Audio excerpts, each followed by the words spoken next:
Margaret Lonsdale was at her embroidery frame in the south parlour of the Grantham parsonage when the Lincolnshire express boy knocked twice at the south door.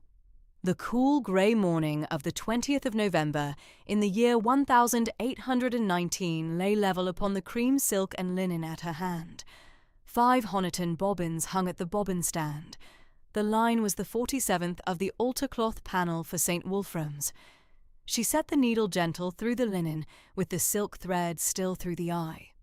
Margaret Lonsdale was tall, 5'6", and upright with the level gravity of the Lincolnshire Wolds parsonage.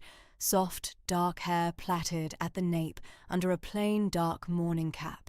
Calm, grey eyes the colour of the Witham at autumn. Fair Lincolnshire complexion, in unrelieved black mourning gabardine for her late great-aunt, the testatrix. She crossed to the south door.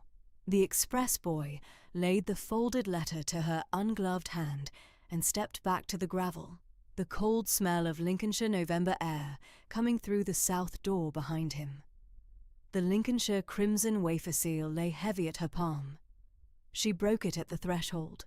The soft, hard click of the seal was the only sound at the parlour. She read the first 4 lines.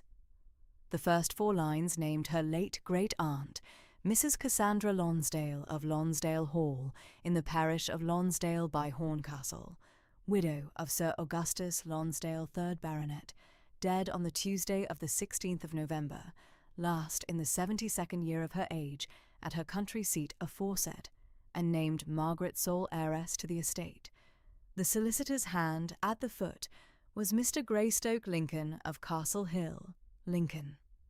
Mrs. Truebody, the parsonage cook, was at the south parlour door with the breakfast tray. She set the tray at the side table and declared, in the sticky label manner she had had at the parsonage these 8 years, that surely Miss Margaret should faint, that the estate-keeping was no work for a curate's daughter, and that Sir Theobald Price of Price Hall, near Boston, should have the hall by Lady Day. Margaret did not answer her. She turned back to the frame. The warm beeswax of the candle at her right shone level upon the bobbin stand. She drew the next stitch of line 47, set the silk thread through the eye, laid the 5 bobbins gentle at the bobbin stand one after another, and drew the cream linen cover across the panel. She drew the green calf embroidery journal to her hand and wrote 1 sentence at the head of the open page in her even script. Honiton altar cloth for St. Wolfram's, line 47 of pattern. Paused at the Lincolnshire Express. Margaret Lonsdale, Saturday 20th November 1819. Grantham Parsonage. 2 questions stood at her hand.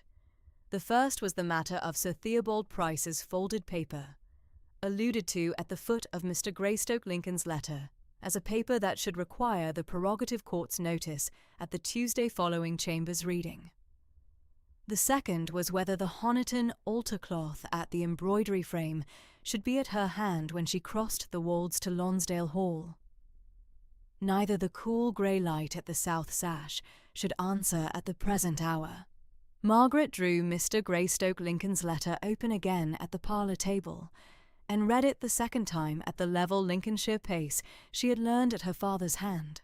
The solicitor had set out at the second page that her great-aunt's last will and testament had been admitted to probate at the Prerogative Court at Lincoln on the Friday morning previous, that he begged Margaret to come over to Castle Hill at the Chambers reading of the Tuesday of the 23rd of November at the warm convenience of the Prerogative Court, that he should have the will and the housekeeper's keys and the 3,400 bank draft at her hand at the Chambers, and that a folded paper had been lodged on the Friday afternoon at the Prerogative Court by one Sir Theobald Price of Price Hall, near Boston, claiming a parole trust over half of the Lonsdale estate, founded upon some matter at the South Library at Lonsdale Hall in the September of 1818. The solicitor did not set out the substance of the claim. He set out only that the paper had been lodged, and that the matter should be heard at Chambers. Margaret read the second page through. She set the letter down at the parlour table beside the cream linen at the embroidery frame, and drew a sheet of the parsonage letter paper to her hand. She wrote one line in her even script in answer. I shall attend at your chambers at Castle Hill at the Tuesday following the warm convenience of the Prerogative Court. Margaret Lonsdale. Saturday, the 20th November, 1819. Grantham Parsonage. She folded the sheet, set the parsonage wax to it, addressed it to Mr. Greystoke Lincoln at Castle Hill, Lincoln, and laid it at the parlour table for the noon Lincoln post. Mrs. Truebody at the door had her apron at her hand still, and her sticky label Murmur still at her mouth, and she withdrew to the kitchen, muttering of Sir Theobald Price, and the Price Hall acres and Lady Day at the latest, and the curate's daughter at the south parlour. And the south parlour fell into the level grey hush of the November morning at the Witham. Margaret sat at the parlour table a long Lincolnshire while. She had never been at Lonsdale Hall. She had never been over to the Wolds north-east of Horncastle. Her late great-aunt had been at the Hall these 40 years since her marriage to Sir Augustus Lonsdale in the warm summer of 1779. She had corresponded with the late Reverend Octavius Lonsdale at the 4 quarter-days of the year throughout that time, and had had, at every Lady Day return from 1812 onward, an account of Margaret's altar-cloth work at the south parlour. The Reverend Octavius had not himself been over to Lonsdale since the autumn of 1810, at Sir Augustus's death, the curacy at St. Wolfram's standing at his hand throughout. Mrs. Cassandra had not in Margaret's lifetime come over to Grantham, and Margaret had not in Mrs. Cassandra's lifetime come over to the Wolds. The reason of this, Mr. Greystoke Lincoln's letter did not set out, and Margaret at the parlour table did not now press the question. The Sunday following, Margaret kept at the parsonage, at the careful, settled manner her father, the late Reverend Octavius Lonsdale, had set. She went down to St. Wolfram's at the morning office, and again at evening prayer.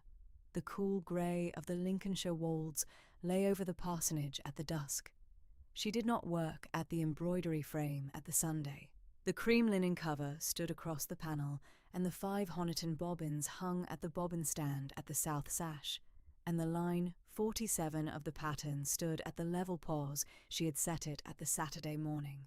The Tuesday of the 23rd of November came over the wolds in the soft pale grey of an early Lincolnshire winter. Margaret crossed by the Grantham Lincoln post chaise, the 30 miles north at the morning departure, the green calf embroidery journal at the small leather satchel at her hand, and Mr. Greystoke Lincoln's letter folded at the inner pocket of the satchel. The chaise took the level road north by Newark and Howcam and Wellingham, and came up at Castle Hill at the noon stage. Mr. Greystoke Lincoln's chambers stood at the upper side of the Castle Hill close, in the level limestone and pantile of an old Lincoln chambers, the south windows giving out upon the cathedral close and the small grey paving of the hill. The cathedral itself stood grey above the close at the upper side, the west towers level in the pale Lincoln light. Mr. Greystoke Lincoln received her at the south parlour of the chambers, in the plain dark wool of a 60-year solicitor. He was a level man, gold spectacles, plain Lincoln cravat, hands at the side table where the will lay open at the candle. He set Margaret at the chair at the south sash and drew the will to his hand. The south sash gave out upon the cathedral close. The cool grey Lincoln light lay level upon the page at the candle. The clerk's even copper plate at the head of the page stood out at the level cool light, and Margaret set her hand at the green calf cover of the embroidery journal at her satchel, and gave Mr. Greystoke Lincoln her settled attention. Mr. Greystoke Lincoln read the verbatim will aloud at the south parlour of the chambers, in the level Lincoln manner of an old Prerogative Court reader. He read the first words at the head of the page. In the name of God, Amen. I, Cassandra Mary Lonsdale, widow of Lonsdale Hall in the parish of Lonsdale by Horncastle, in the part of Lindsey of the county of Lincoln, being of sound and disposing mind, memory and understanding, do hereby make and ordain this, my last will and testament in the manner following. Firstly, I commit my soul to Almighty God, my Maker, and I direct that my body be decently interred in the chancel of the parish church of St. Margaret's of Lonsdale by Horncastle, beside that of my late husband, Sir Augustus Lonsdale, 3rd Baronet, with no further pomp than is fitting to a widow of the Wolds.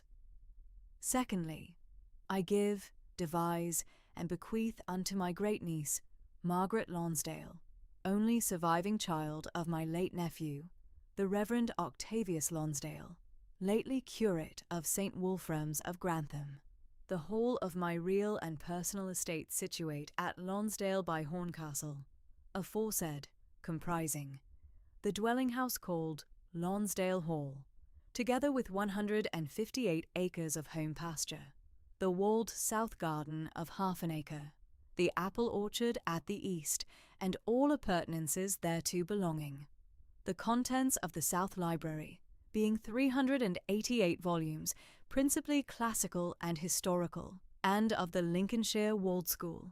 The Lonsdale family plate of 82 pieces marked Lincoln 1788, and all household goods, chattels, linen and furniture, standing at the hall at the date of these presents.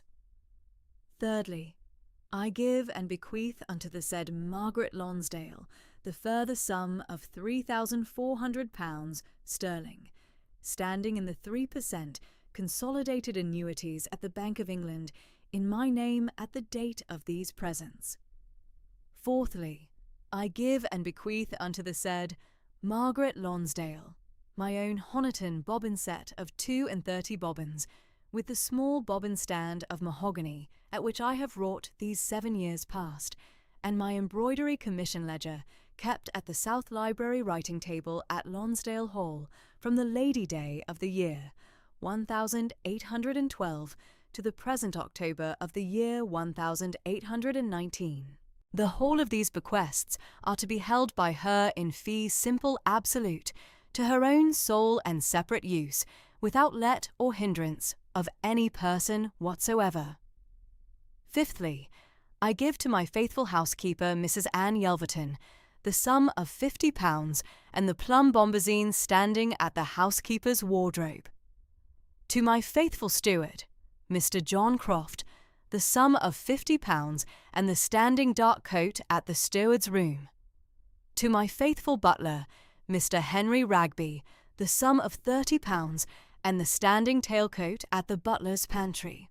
And to the parish curate, the Reverend Edmund Gainsborough of St. Margaret's of Lonsdale by Horncastle, the sum of £20, to be laid out at the Wolds School of the parish at his settled discretion.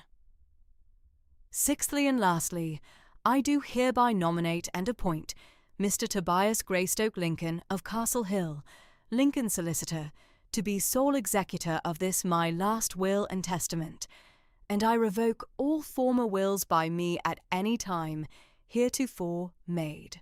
In witness whereof I have hereunto set my hand and seal at Lonsdale Hall, in the parish of Lonsdale by Horncastle, aforesaid this 14th day of October, in the year of our Lord, 1819. Cassandra Mary Lonsdale. Signed, sealed, published, and declared by the above-named Cassandra Mary Lonsdale as and for her last will and testament, in the presence of us, who, at her request, and in her presence, and in the presence of each other, have hereunto subscribed our names as witnesses: Edmund Gainsborough, Clerk in Holy Orders, Curate of St. Margaret's of Lonsdale by Horncastle; John Croft, Steward of Lonsdale Hall. Mr. Greystoke Lincoln set the will at the side table and turned to Margaret at the south sash. The cool grey Lincoln light lay level upon the page and upon the gold spectacles at his nose. He drew across the side table 5 several items at her hand. The first was a fair copy of the will at his clerk's even hand, folded twice, ribbon-bound at the foot. The second was a brass ring of 6 keys: the south porch, the south library, the steward's room, the plate room, the housekeeper's still room, and the embroidery pavilion at the walled south garden. The third was the 3,400 bank draft at the 3%, drawn upon the Bank of England at Mr. Greystoke Lincoln's hand. The fourth was a sealed personal letter from Mrs. Cassandra to Margaret in the Lincolnshire crimson wax of the Lonsdale seal, unbroken. The fifth was the Reverend Gainsborough's calling card of St. Margaret's of Lonsdale by Horncastle. Mr. Greystoke Lincoln set the 5 items at her hand at the side table, and said, in the level Lincoln manner, that there was the further matter of the folded paper that Sir Theobald Price of Price Hall near Boston had lodged at the Prerogative Court at Lincoln on the Monday previous. Sir Theobald set out a claim to a parole trust said to have been founded at the South Library of Lonsdale Hall at the September of the year 1818, by which trust Sir Theobald should take 1/2 of the real estate and 1/2 of the personal estate of the late Mrs. Lonsdale at her death.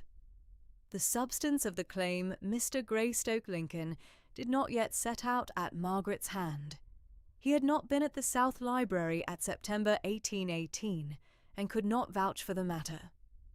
The Wednesday following Margaret's arrival at Lonsdale Hall, Sir Theobald should call at the South Porch with his barrister Mr. Stamford of Boston, and the matter should be heard out at the South Library at her own hand. Mr. Greystoke Lincoln begged Margaret to set the matter aside until then. He had set down the substance of the folded paper at his clerk's note at the side table, and should send the note over to Lonsdale by the Tuesday post. Margaret drew the sealed personal letter to her hand, and crossed to the south sash of the chambers. The Lincoln light lay level upon the Lincolnshire crimson wax of the unbroken Lonsdale seal.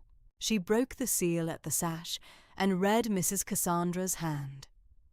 Mrs. Cassandra had set out at the page the careful Lincolnshire copperplate of a 70-year hand. She had had Reverend Octavius's account of Margaret's altar-cloth work at every quarter-day since 1812, St. Wolfram's of Grantham, 1815, 1817, 1819, the line 47 of the present panel set in the Lady Day return of the present year. She had set her own Honiton bobbin set at the South Library writing table at Lonsdale for Margaret by name at the 14th of October last, the day she signed the will. She had set the commission ledger of 1812 to 1819 at the writing table beside the bobbin set. Her settled wish was that the Honiton work should continue at the South Library of Lonsdale Hall.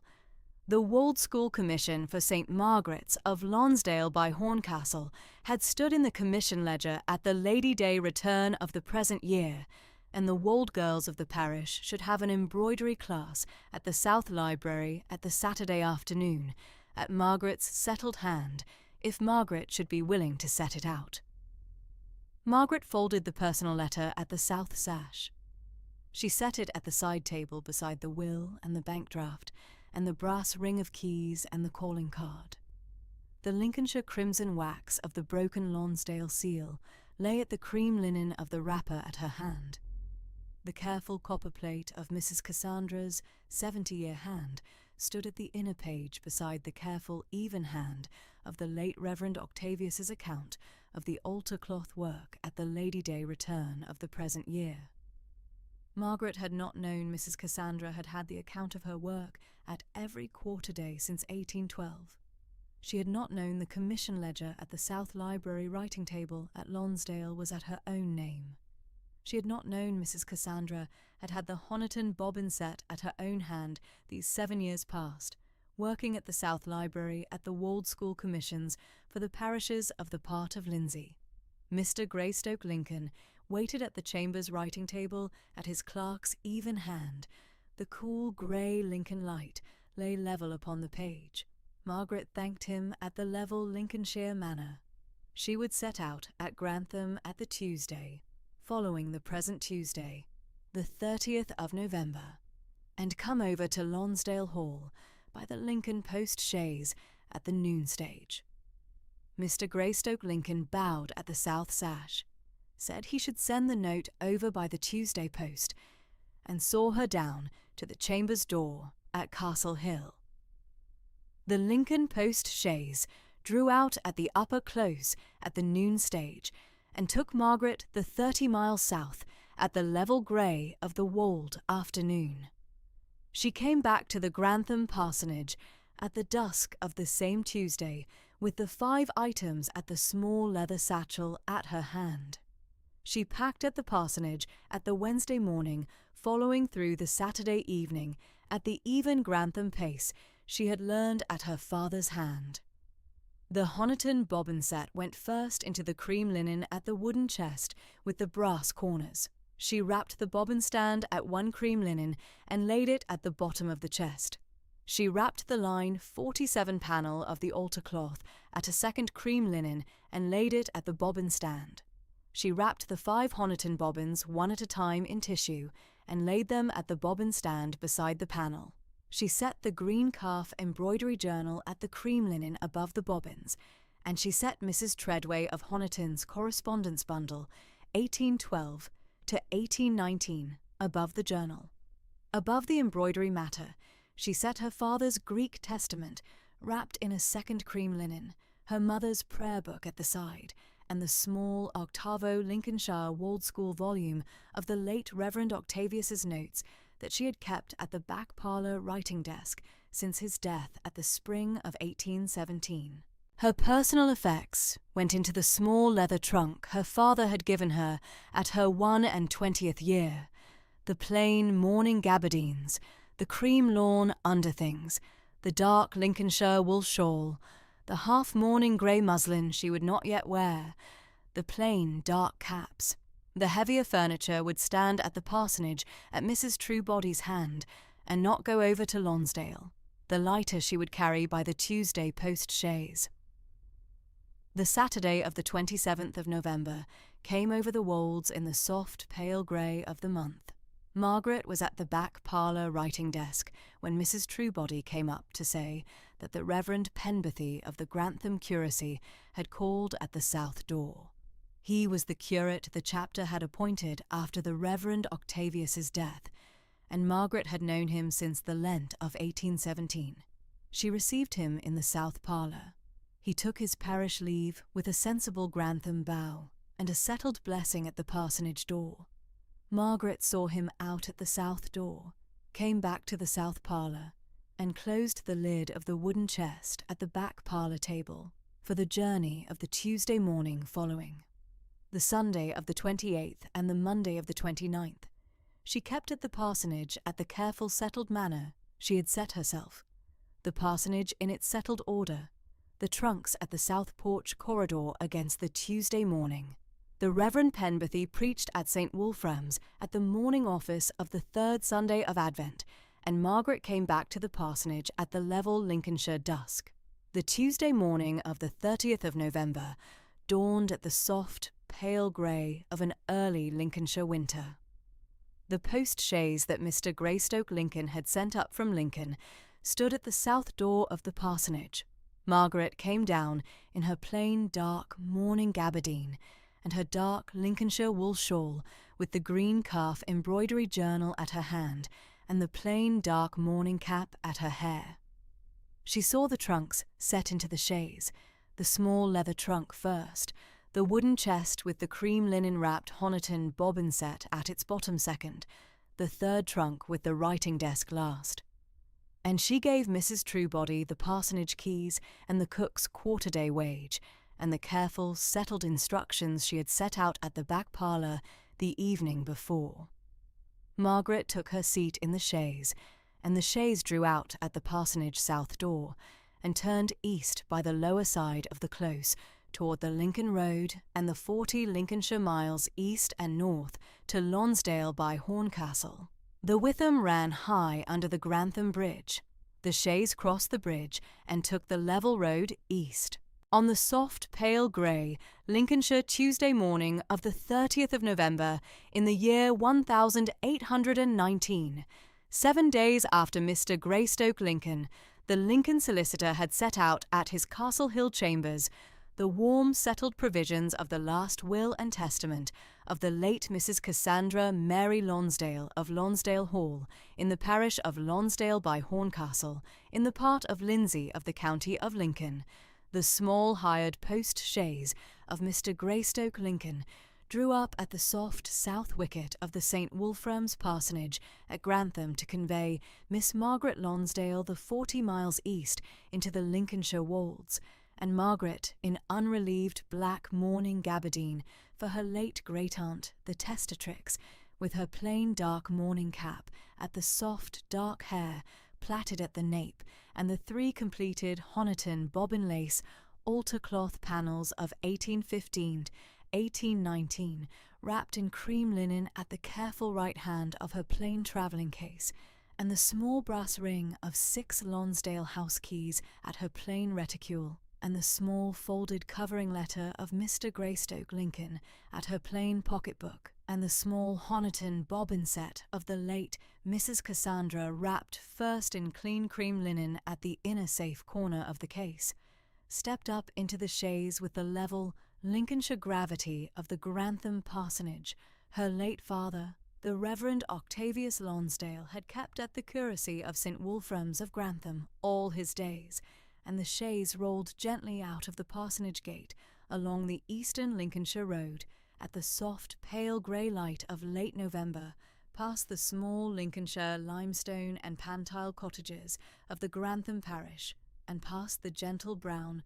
ploughed acres of the Witham valley, where the November-winter wheat showed at the furrow in narrow green stripes, and at the 17th mile drew up briefly at the small Lincolnshire wayside inn, the Bell at Sleaford, kept by Mr. and Mrs. Evelyn Sleaford, these 21 years past, for the post-boy to water the pair, and for Miss Lonsdale to take a small, plain Lincolnshire parsonage tea at the small east parlour window, where Margaret, at the gentle east parlour sash window, took the small plain cup at the gentle quiet of the cool Lincolnshire morning, and looked east along the Horncastle road toward the soft grey rise of the Lincolnshire Wolds at the far horizon, where the pantile roofs of the small walled villages stood at the rim of the brown winter pasture, and at the gentle close of the brief halt the chaise rolled on the further 23 miles east through the small Lincolnshire village of Tattershall, and along the gentle valley of the River Bain, past the small parish of Coningsby, and at the bend of the Horncastle lane, drew up at last at the south porch of Lonsdale Hall in the soft, pale grey, late Lincolnshire afternoon light. The south porch of Lonsdale Hall stood under the plain, stone-mullioned south windows of the Lincolnshire limestone and pantile manor of the year 1746, 2 stories of pale Lincolnshire limestone, with the soft pantile roof at the gentle Lincolnshire pitch, and the 3 brick chimneys at the level Lincolnshire ridge, and on the worn stone step of the south porch, Mr. Ragby, the butler of 23 years' service, stood in plain black tailcoat at the plain linen at the throat, 8.50, brass house keys at the hip, and Mr. Ragby inclined gravely in the level Lincolnshire butler's manner, and said in the settled Lincolnshire fashion that the house of Lonsdale Hall was at Miss Lonsdale's warm wish. Behind him in the cool, flagged South Hall stood Mrs. Yelverton, the housekeeper of 19 years' service, in plain plum bombazine, with the small lace cap at the level Lincolnshire fashion, and the small brass household keys at her plain housekeeper's chatelaine, 6.50, plum bombazine at the lace cap, and Mrs. Yelverton curtsied at the settled Lincolnshire housekeeper's fashion, and said in the soft Lincolnshire manner that the small south chamber of the late Mrs. Cassandra had been aired these 5 days past for Miss Lonsdale's coming. At Mrs. Yelverton's right hand stood Mr. Croft, the steward of 21 years' service, 60, weathered Lincolnshire Wolds complexion, plain dark coat, with the small steward's day-book at the right pocket, and Mr. Croft bowed in the level Lincolnshire steward's manner, and said in the plain Lincolnshire fashion that the home pasture and the walled south garden and the apple orchard stood at Miss Lonsdale's settled wish. Mr. Greystoke Lincoln, who had ridden over from Lincoln by the shorter Horncastle Road to meet the chaise at the south porch, produced from his plain, dark wool pocket-book the folded inventory at the green ribbon at the South Hall writing table beside the brass standish, and the inventory of the Lonsdale estate of the late Mrs. Cassandra, Mary Lonsdale, widow of the late Sir Augustus, Lonsdale 3rd Baronet, and lately of Lonsdale Hall, set out at the careful italic of Mr. Greystoke Lincoln's clerk, Mr. Greystoke Tealby, comprised the home pasture and the walled south garden of half an acre, with the small embroidery pavilion at the south wall, at the late Mrs. Cassandra's settled wish, and the apple orchard of the small Lincolnshire wold, apples at the east of 158 acres of the gentle Lincolnshire wold above the Bain Valley, the South Library at the lower floor of the manor of 388 volumes, principally devotional and parochial, at the plain Lincolnshire calf shelves of the late Sir Augustus's gentle settled gathering. The Lonsdale family plate of 82 pieces marked Lincoln 1788, by the Lincoln plate maker Mr. Ragby Stamford at the small plate room at the south kitchen passage, and the further sum of £3,400 in the 3% consolidated annuities at the Bank of England, standing in the late Mrs. Cassandra's name at the testatrix's death. These comprised the whole of the real and personal estate at the south porch of Lonsdale Hall, at the soft, pale grey Lincolnshire afternoon of the 30th of November. From the gentle Lincolnshire wold, at the south windows of the lower floor, the Bain Valley lay below, at the soft November fall of the land, in narrow ploughed brown stripes, and the small clear silver river. Bain ran quiet south through the willow-set south meadow, toward the small parish of Coningsby, and the gentle wold-edge fens of the Witham at Tattershall, and beyond the gentle Lincolnshire pasture to the west, the soft chalk rim of the Lincolnshire wolds rose at the soft horizon under the pale grey, late November Lincolnshire sky. The small, pale rooks turning at the soft wind off the wold above the gentle home pasture, and at the gentle east turn of the slope, the small pantile roofs of Lonsdale village lay below at the lane in the warm Lincolnshire pantile red of the wold edge village under the gentle smoke of the village hearths, the small Lincolnshire stone tower of St. Margaret's of Lonsdale by Horncastle, rising plain and square at the village centre beside the gentle Lincolnshire wold lane. Margaret, in unrelieved black mourning gabardine, walked at Mrs. Yelverton's quiet right hand at the gentle late November afternoon light, along the cool flagged south hall, to the south library at the lower floor, and at the plain writing table at the south window of the south library, she found set out in the careful settled fashion of the late great-aunt, the small Honiton bobbin set of the late Mrs. Cassandra, at the small cream linen bobbin cushion at the right hand of the writing table, with the 5 Honiton bone bobbins lying gentle at the cushion in the patient settled fashion of the Honiton lace school, and beside the bobbin cushion the small worn green calf commission ledger of 1812-1819 in the patient settled Lincolnshire hand of the late Mrs. Cassandra at the 8 years' Honiton commissions for the Lincolnshire parishes, opened at the careful right hand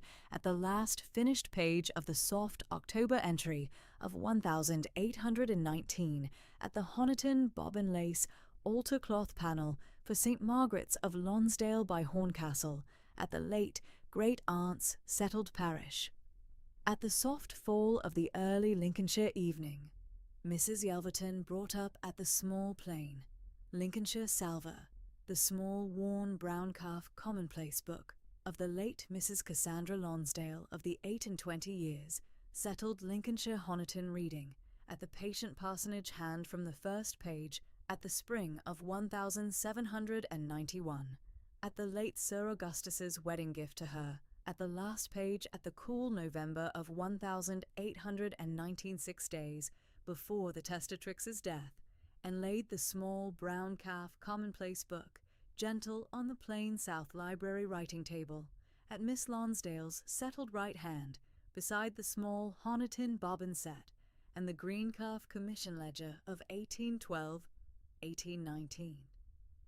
Margaret, in the level Lincolnshire composure, took up the small brown calf commonplace book at the gentle quiet of the early winter evening, and read the patient settled hand of her late great-aunt at the first page of the spring of 1791, the small careful Honiton primer extract at the late Mrs. Cassandra's first reading of Mrs. Treadway of Honiton's plain instruction letter at the south parlour of Lonsdale Hall, and laid the small brown calf commonplace book gentle at the right hand of the green calf commission ledger at the plain South Library writing table, and the small coal fire at the South Library grate burned quiet at the gentle settled Lincolnshire fashion at the soft fall of the early winter light.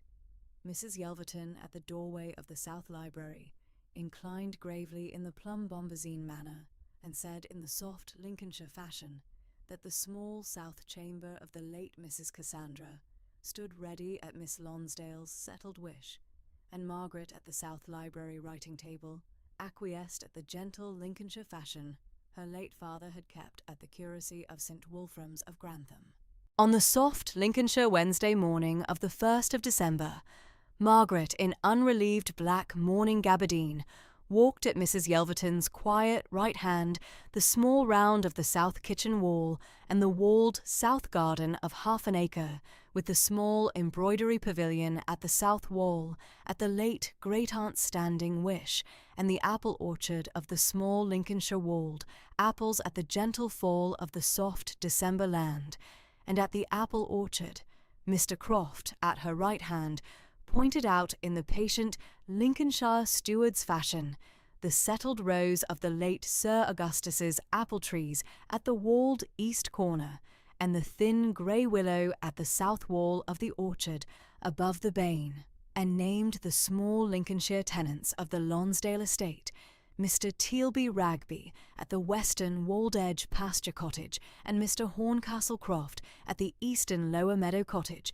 and Mr. Aveland Lonsdale at the village forge at Lonsdale by Horncastle, and said in the patient Lincolnshire steward's manner that each tenant had stood at the small rent roll of the late Mrs. Cassandra at the Lady Day quarter and the Michaelmas quarter for the 4 years past at the late great-aunt's settled wish.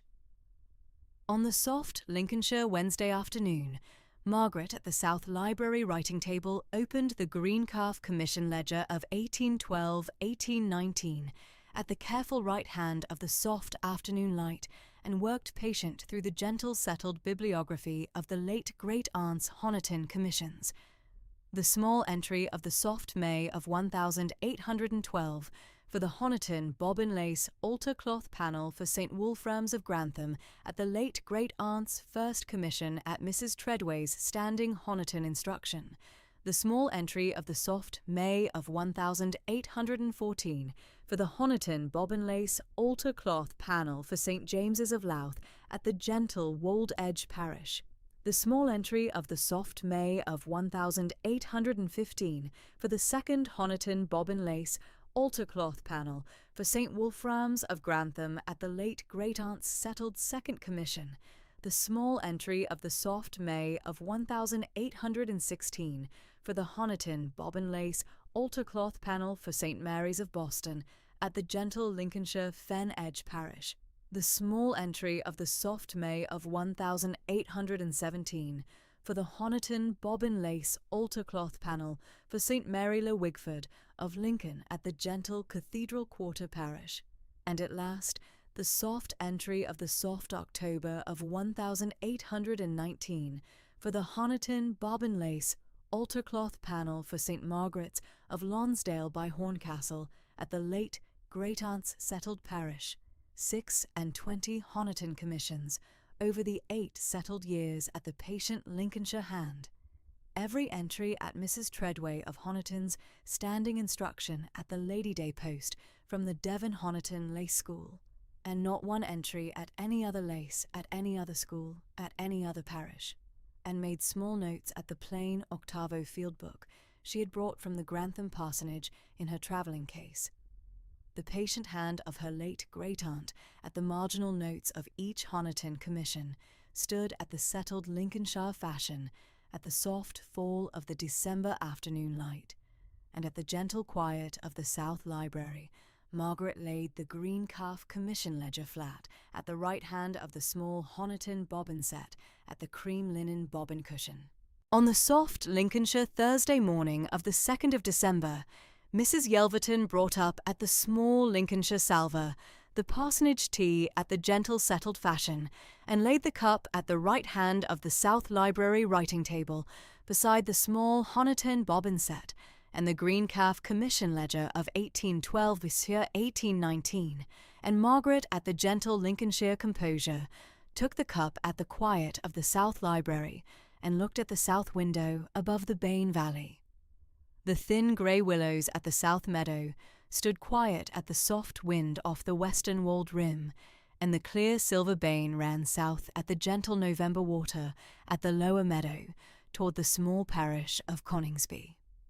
On the soft Lincolnshire Friday morning of the 3rd of December, Mr. Greystoke Lincoln rode over from Lincoln by the Horncastle Road, and sat with Miss Lonsdale at the soft South Library, and read at the plain gold-rimmed spectacles in the patient Lincoln solicitor's fashion the careful hand of her late great-aunt at the green calf commission ledger, and said in the plain Lincolnshire manner that the ledger stood at the settled fashion of the late Mrs. Cassandra's Lincolnshire wish, beside the small Honiton bobbin set at the cream linen bobbin cushion and the brown calf commonplace book of the 28 years Honiton reading.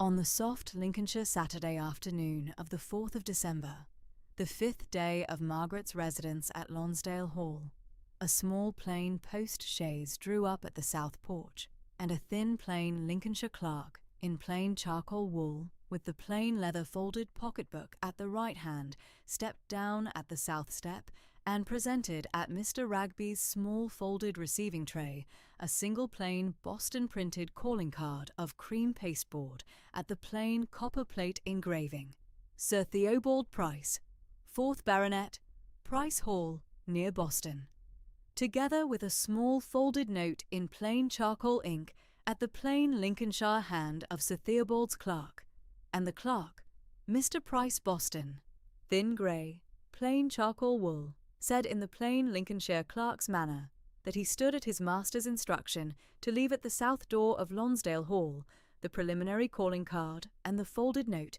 announcing that Sir Theobald Price of Price Hall, near Boston, desired the favour of a private interview with Miss Lonsdale at the South Library of Lonsdale Hall on the Wednesday following, at Sir Theobald's settled convenience. Mr. Ragby received the card and the folded note at the small folded receiving tray in the level Lincolnshire butler's fashion, and bowed gravely and carried them up the cool flagged South Hall to the South Library, where Margaret sat at the plain South Library writing table, with the small Honiton bobbin set at the cream linen bobbin cushion at her plain right hand, and the green calf commission ledger of the late Mrs. Cassandra, opened at the soft October Lonsdale entry at the gentle quiet of the soft afternoon, and Mr. Ragby presented the small folded receiving tray at her plain right hand in the level Lincolnshire butler's manner. Margaret, in the level Lincolnshire composure, took up the plain cream pasteboard calling card and read the plain copper-plate engraving in the level Lincolnshire fashion, and laid the card flat on the plain South Library writing table beside the small Honiton bobbin set, then took up the small folded charcoal ink note and read the plain Lincolnshire hand of Sir Theobald's clerk in the gentle quiet of the soft afternoon, and laid the note flat at the right hand of the card, and said in the plain, even Lincolnshire fashion to Mr. Ragby that the matter should be forwarded at the evening Lincolnshire post to Mr. Greystoke Lincoln at the Castle Hill Chambers, at Lincoln for his settled counsel. Mr. Ragby inclined gravely in the level Lincolnshire butler's manner and withdrew, and Margaret at the South Library writing table took up the plain quill and a clean sheet of plain Lincolnshire lie. D paper and wrote at the level Lincolnshire hand a small folded covering note to Mr. Greystoke Lincoln at Castle Hill at Lincoln, enclosing the calling card of Sir Theobald Price and the folded charcoal ink note of Mr. Price Boston, and stating that she should be glad of Mr. Greystoke Lincoln's settled counsel before the Wednesday following, and sealed the folded packet in plain Lonsdale crimson wax with the small plain Lonsdale signet at her late father's gentle settled fashion, and laid the packet on the small South Hall salver for the evening Lincolnshire postboy, who at the gentle close of the soft November afternoon took it up at the south porch and rode west the 35 miles to Lincoln at the level Lincolnshire pace. On the soft Lincolnshire Sunday morning of the 5th of December, the first Sunday of Margaret's residence at Lonsdale Hall, and the second Sunday of Advent in the parish of Lonsdale by Horncastle, Margaret, in unrelieved black mourning gabardine, walked at Mrs. Yelverton's quiet right hand, the small quarter-mile down the soft Lincolnshire wold lane from the south porch of Lonsdale Hall to the small Lincolnshire stone tower of St. Margaret's of Lonsdale by Horncastle, at the village centre, and sat in the plain Lonsdale south pew at the second bay, from the chancel in the level Lincolnshire Lonsdale fashion. Her late great-aunt had kept the 28 years of her Lincolnshire residence, and Reverend Gainsborough of 49 years in plain black gown, at the small Lincolnshire stone pulpit, preached the Advent 2 sermon at the gentle Lincolnshire text of the prophet Isaiah at the 11th chapter, "And a little child shall lead them." In the patient settled Lincolnshire pastoral fashion he had kept at the cure of Lonsdale by Horncastle these 9 years past, and Margaret, at the gentle Lincolnshire composure, heard the Advent sermon at the second bay from the chancel, and at the gentle close of the service walked back at Mrs. Yelverton's quiet right hand the small quarter-mile up the soft Lincolnshire wold lane to the south porch of Lonsdale Hall in the soft pale grey December Lincolnshire light. Wednesday the 8th of December came down on Lonsdale Hall in a thin clear cold that the Lincolnshire Wolds know in the second week of December, the chalk under the south meadow gone hard with the night frost, the bane a slow grey thread at the foot of the wold edge, the pantile roof above the south library taking the cool eastern light at the first hour of the morning. The household was at its standing duties. Margaret was at the south library, at the great writing table that had been the late Mrs. Cassandra Lonsdale's standing seat at the south sash these 7 years past. The Honiton bobbin set was at her left hand, the 5 bobbins spooled in cream silk and linen thread, laid in their proper order at the bobbin stand, the pricking card with the Lincolnshire altar cloth pattern pinned plain at the green baize, the commission ledger of Mrs. Cassandra Lonsdale's own hand, bound in dark calf and lettered Mrs. Cassandra Lonsdale, Lace Commissions, 1812-1819 in gilt at the spine, lay open at the writing table at Margaret's right hand at the entry for St. Margaret's of Lonsdale by Horncastle, Easter 1819, the late great-aunt's last commission, the correspondence bundle from Honiton, tied in the brown ribbon Mrs. Treadway of Honiton used at every Lady Day forward, lay at the writing table behind the ledger. The Bedford letter of the 14th of October, last from Mrs. Northall, which Margaret had had down at her own hand from the Grantham parsonage on the Friday before, lay folded once at the top of the bundle, the Bedford Buckinghamshire seal plain at the fold. Margaret had set the 4 items there against the interview that Mr. Greystoke Lincoln had named at the Castle Hill Chambers. The interview Sir Theobald Price of Price Hall, near Boston, had pressed for at the folded paper he had lodged at the Prerogative Court. Mr. Greystoke Lincoln had come down at the South Library at the first hour, gold spectacles plain at his nose, plain dark wool coat brushed at the shoulder. He had laid the folded paper of Sir Theobald's claim at the writing table. The Parole Trust claim, founded on the 14th of September 1818. and he had set the brass ring of 6 keys plain at the table edge. Margaret had read the folded paper through twice at the south sash. She had not spoken. She had set the paper at the writing table at her left hand, beside the commission ledger, and had said only that she should be ready against Sir Theobald's arrival. Mrs. Yelverton, the housekeeper, had laid the small fire bright at the south hearth. Mr. Ragby, the butler, stood at his standing post at the south library door. The Price carriage came up the south drive. Margaret heard the wheels at the gravel through the casement at her right hand. Mr. Ragby came up a moment later with the calling card on the small salver of plate, and said that Sir Theobald Price was at the south porch with his Boston barrister, Mr. Stamford. Mr. Greystoke Lincoln rose. He asked, quiet, whether Miss Lonsdale was ready. Margaret said that she was ready, and that Sir Theobald and Mr. Stamford might be brought up. Mr. Ragby bowed and withdrew. Margaret laid her 2 hands quiet at the writing table on either side of the commission ledger. She drew the cool air of the south library through her nose, slow, and let it out slower. Her calm grey eyes, the colour of the Witham at autumn, went once to the Honiton bobbin set, once to the correspondence bundle, once to the Bedford letter at the top of the bundle, and back to the open ledger. She had read each of the 7 years of entries through 3 times at the night before, by the embroidery pavilion candle. She knew the ledger as she knew the line of the Witham at Grantham Parsonage. Mr. Ragby brought up Sir Theobald Price and Mr. Stamford at the south library door. Sir Theobald Price, 56, stout, 5'10", gout-flushed, primrose silk waistcoat, oily smile. Mr. Stamford, Boston barrister, thin grey at temples, charcoal wool, black portfolio. Sir Theobald came in with his hat under his left arm. Mr. Stamford came in at half a pace behind him. Mr. Ragby closed the door gentle behind them. Mr. Greystoke Lincoln named Sir Theobald and Mr. Stamford to Miss Lonsdale plain at the standing form. He invited them to take the 2 upright chairs set ready at the writing table opposite Margaret. Sir Theobald sat. Mr. Stamford sat and untied the portfolio. Margaret did not speak. She had agreed at the night before that Mr. Greystoke Lincoln should open the matter, that Sir Theobald should set out his claim at his own pace, that Mr. Stamford should produce the paper, and that she should answer only when the claim was full set out. Mr. Greystoke Lincoln opened the matter.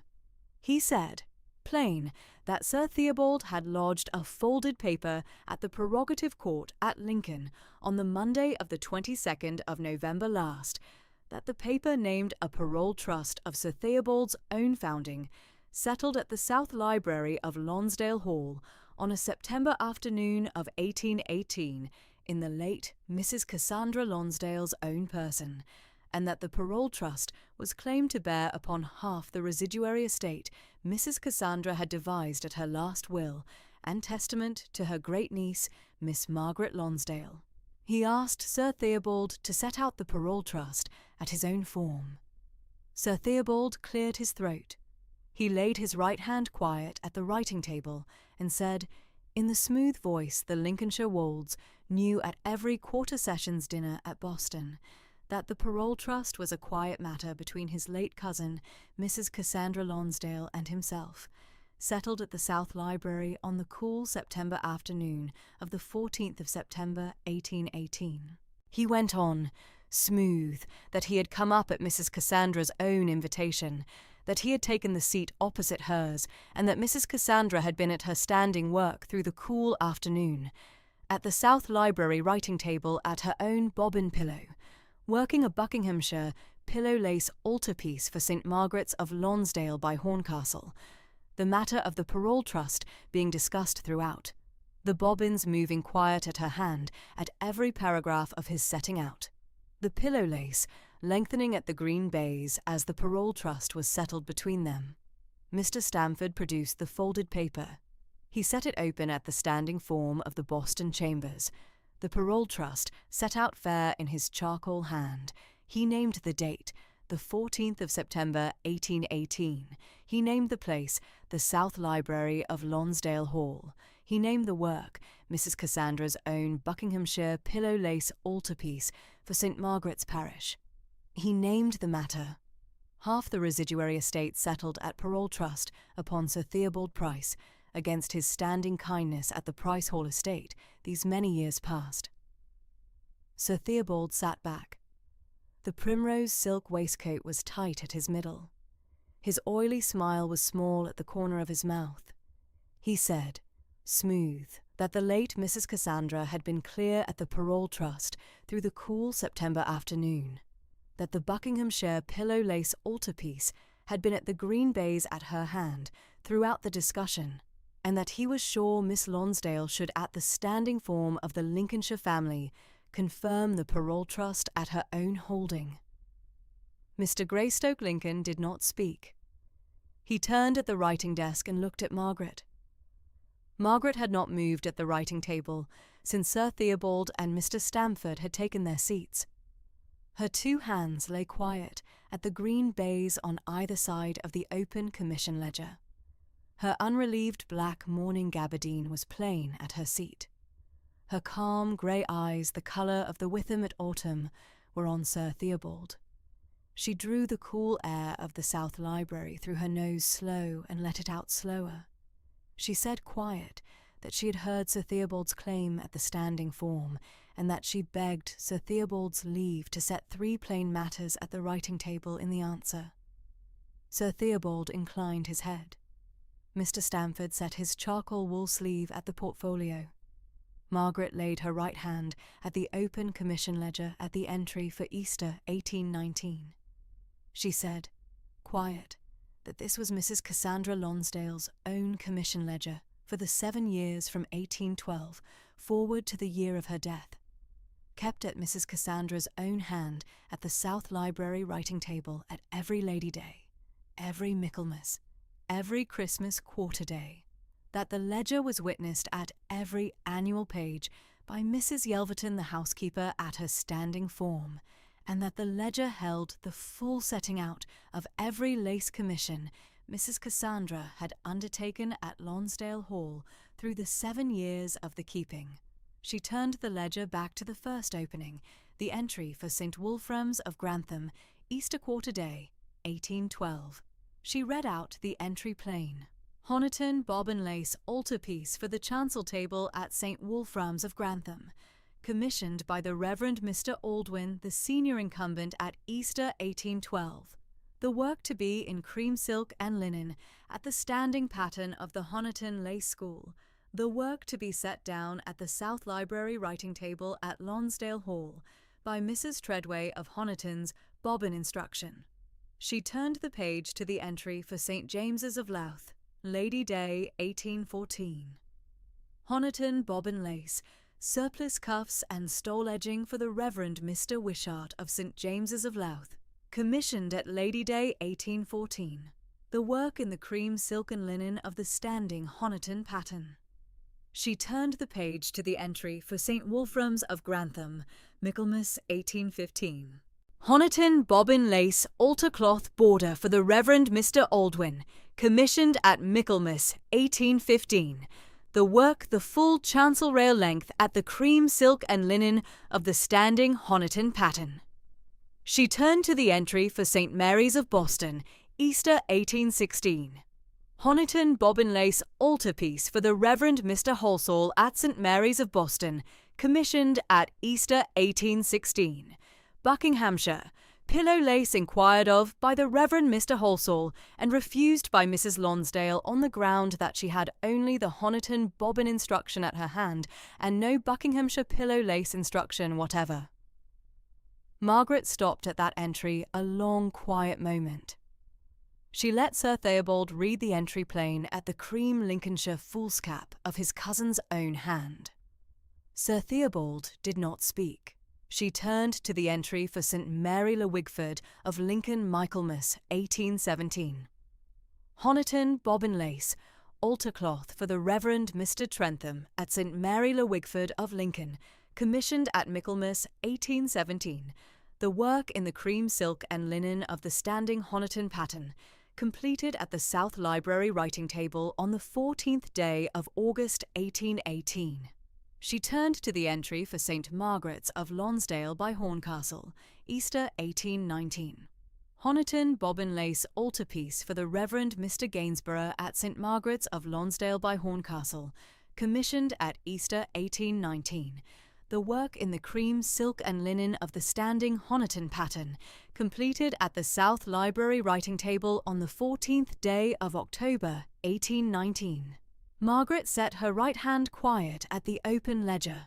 She said, quiet, that every entry of Mrs. Cassandra Lonsdale's commission ledger for the 7 years from 1812 forward to the year of her death was a Honiton bobbin lace commission for a Lincolnshire parish, the work in the cream silk and linen of the standing Honiton pattern, and that there was not one Buckinghamshire pillow lace entry at any quarter day of any of the 7 years.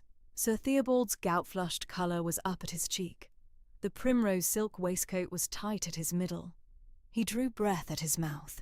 He said, smooth, that the commission ledger held only the commissioned work, not the private work, and that the Buckinghamshire pillow-lace altarpiece he had seen at the South Library writing table on the cool September afternoon of the 14th of September, 1818, had been a private work of Mrs. Cassandra's own, not a commissioned work, and that the ledger therefore would not hold it. Margaret inclined her head a quarter at the answer. She said, quiet, that she had been at Sir Theobald's leave to set 3 plain matters at the writing table, and that this was the second. She turned at the writing table to the correspondence bundle behind the ledger. She untied the brown Honiton ribbon. She laid the bundle open at the green baize. She took up the first letter, Mrs. Treadway of Honiton, Lady Day 1812, and she said quiet that Mrs. Treadway of the Honiton Lace School had been at Mrs. Cassandra Lonsdale's bobbin instruction by Honiton post at every Lady Day from 1812 forward to the year of her death, that the standing instruction was the cream silk and linen Honiton bobbin pattern at the standing form of the Honiton Lace School, and that the bundle held the 7 years of Mrs. Treadway's quarter-day letters of instruction in the full and proper order. She took up the letter from Mrs. Treadway of Lady Day 1818. She set it open at the green baize. She read the standing line of it plain, the line that named the cream silk and linen Honiton bobbin pattern at the standing form, the line that named the 5 bobbins spooled in the cream silk and linen thread, the line that named the pricking card with the standing Honiton altar cloth pattern pinned at the green baize. She set the letter back at the bundle. She said quiet that the Honiton bobbin lace work and the Buckinghamshire pillow lace work were not the same work at the lace frame, that they were not worked at the same form, that they were not worked at the same instruction, that they were not worked at the same lace school, and that they could not be set at the same hand without the standing instruction at both schools. She set her right hand quiet at the open bundle.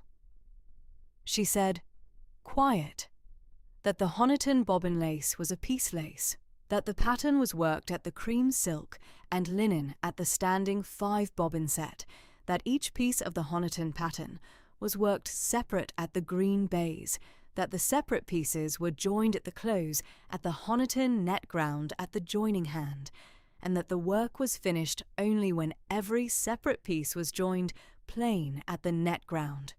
She said, quiet, that the Buckinghamshire pillow lace was a continuous lace at the Bedford Buckinghamshire standing form, that the net ground was worked all in one at the bobbin pillow at the Bedford bobbin set, that the pattern was set down at the continuous net ground at the same single working at the bobbin pillow, that the bobbins of the Buckinghamshire set were of a different count and weight from the Honiton, and that the bobbin pillow itself was of a different form from the Honiton bobbin stand at every part of the working.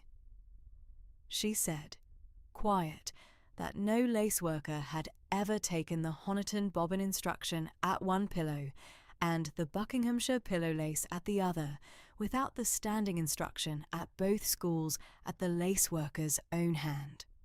She said that the two forms of the work were not compatible at the same single afternoon at the South Library writing table at the lace worker's own hand.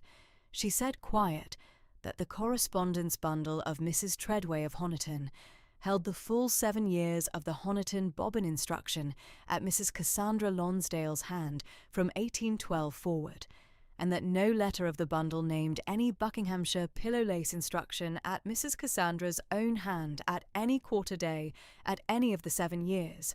She said quiet that Mrs. Cassandra Lonsdale had never been at the Bedford Buckinghamshire Lace School in her own person, that she had received no Buckinghamshire pillow lace instruction by Bedford post at any quarter day at any of the 7 years, and that she had not held at her hand at the South Library writing table at Lonsdale Hall the Buckinghamshire bobbin pillow or the Buckinghamshire bobbin set at any quarter day of the 7 years of the standing Honiton work.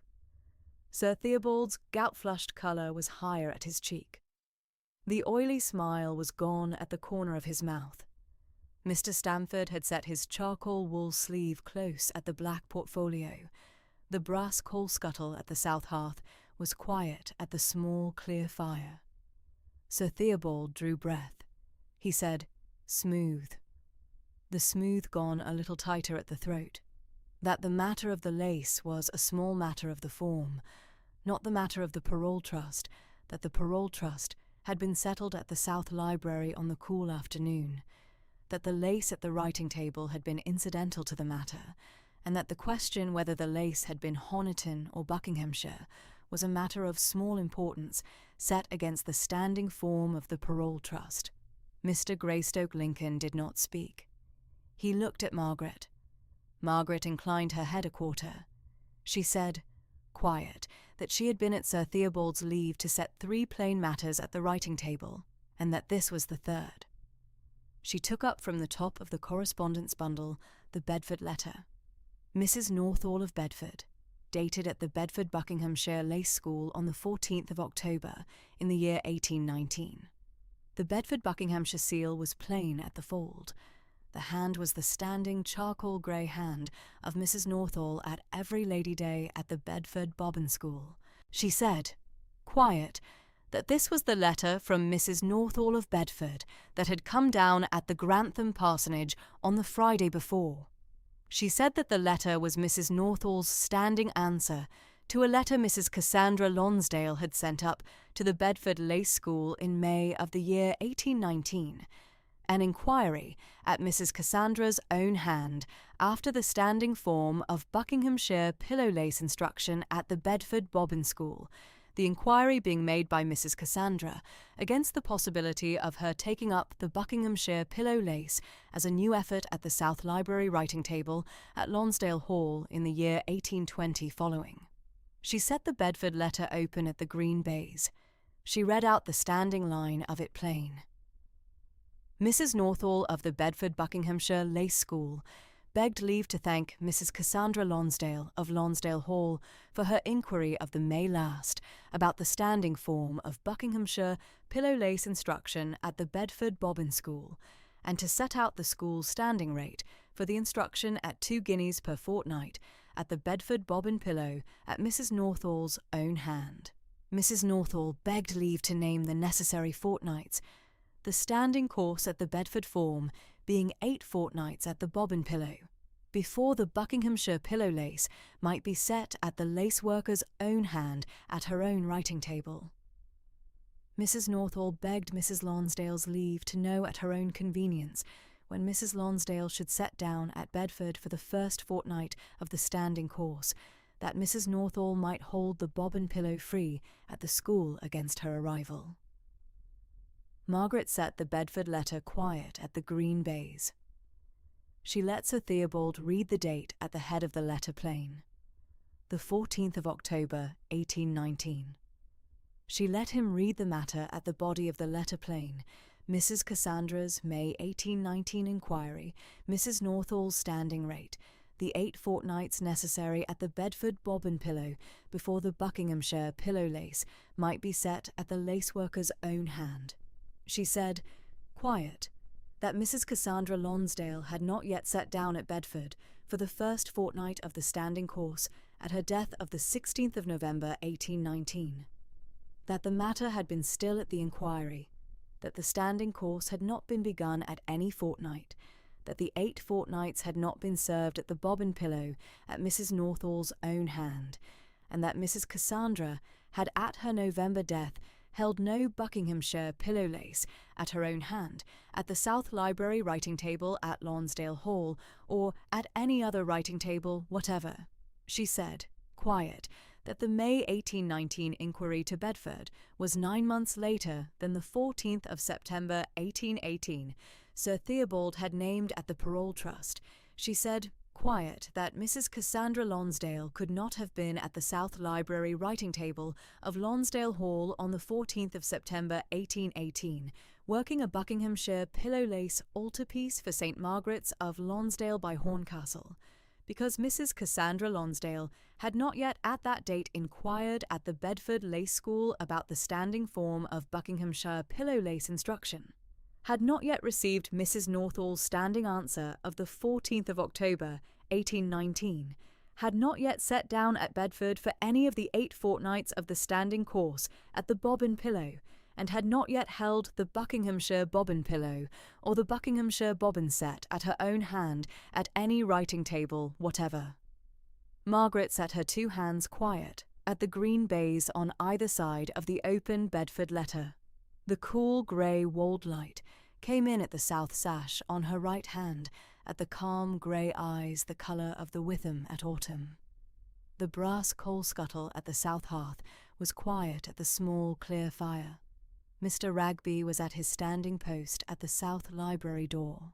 Mrs. Yelverton was at the small landing outside the South Library, at the brass tea tray she had set down at the 2nd hour. Margaret looked across the green baize at Sir Theobald Price of Price Hall near Boston. She drew the cool air of the South Library through her nose slow and let it out slower. She said, quiet, the 4 sentences she had set at her own form at the night before by the embroidery pavilion candle at the bobbin stand at her hand. Sir Theobald, Mrs. Lonsdale had never worked Buckinghamshire pillow lace at the South Library. She worked only Honiton bobbin lace, by Mrs. Treadway's standing instruction at Honiton these 7 years. She had not yet had Mrs. Northall of Bedford's pillow lace instruction at September 1818. The lace you have named cannot have been at the table you set it out. The South Library was very quiet at the 4 sentences. The bane at the south meadow was a slow grey thread at the foot of the wold edge. Sir Theobald's gout-flushed colour went out at his cheek. The primrose silk waistcoat was loose at the seam. The right hand he had laid quiet at the writing table was gone to a small tremor at the knuckle. He sat back. He did not speak at the green baize for the long, quiet count of a minute. He looked once at Mr. Stamford. Mr. Stamford did not look at Sir Theobald.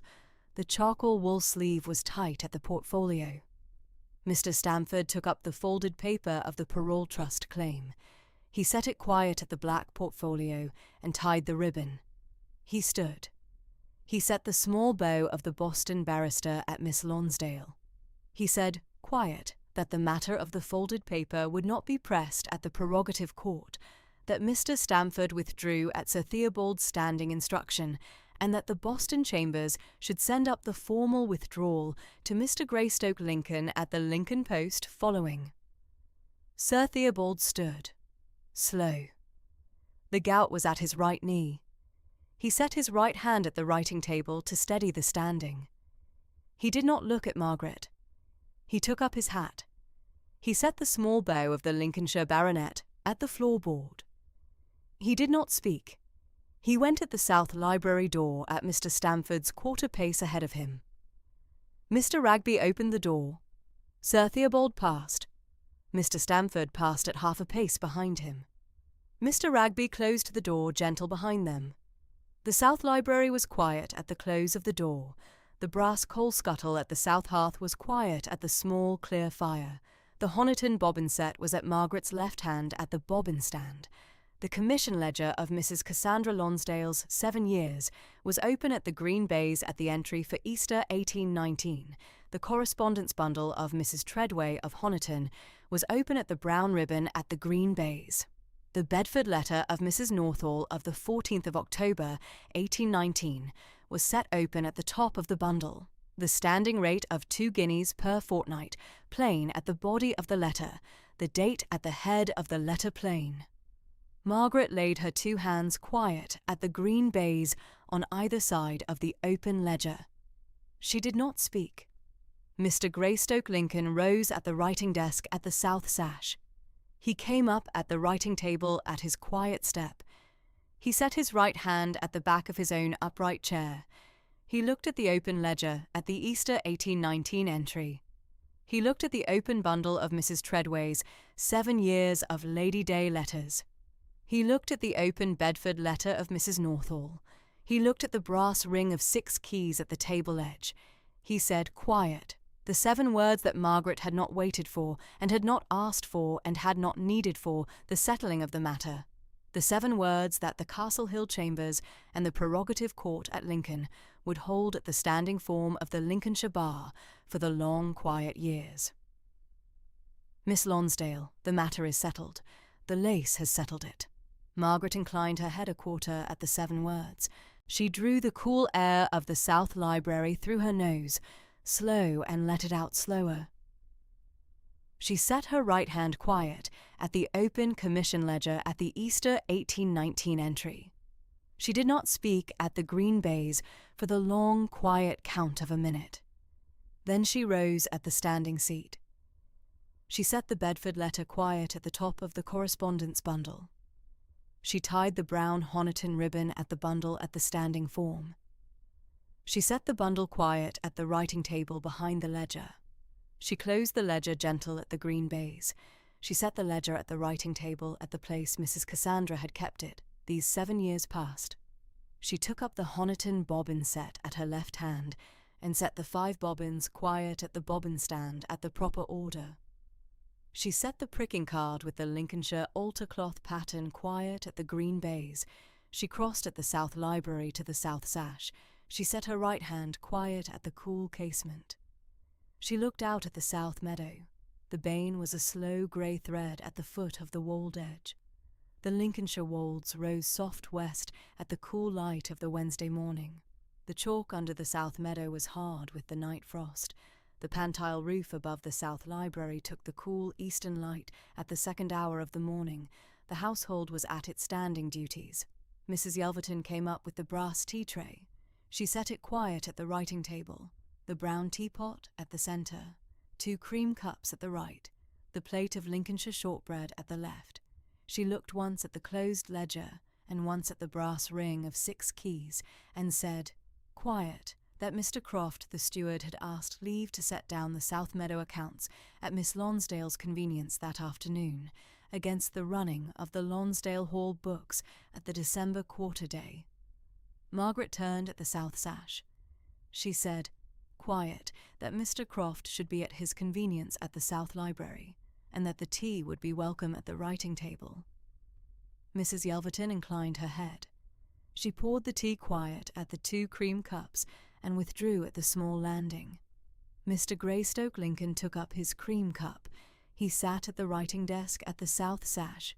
He said, "Quiet," that the formal withdrawal of Sir Theobald's folded paper would come up at the Lincoln Post following, that the Prerogative Court would mark the withdrawal, that the matter of Lonsdale Hall would be settled clear at the Lincolnshire Register, and that Miss Lonsdale should hold the brass ring of 6 keys at her own standing seat at every quarter day forward. Margaret took up her cream cup at the writing table. She set it quiet at her right hand.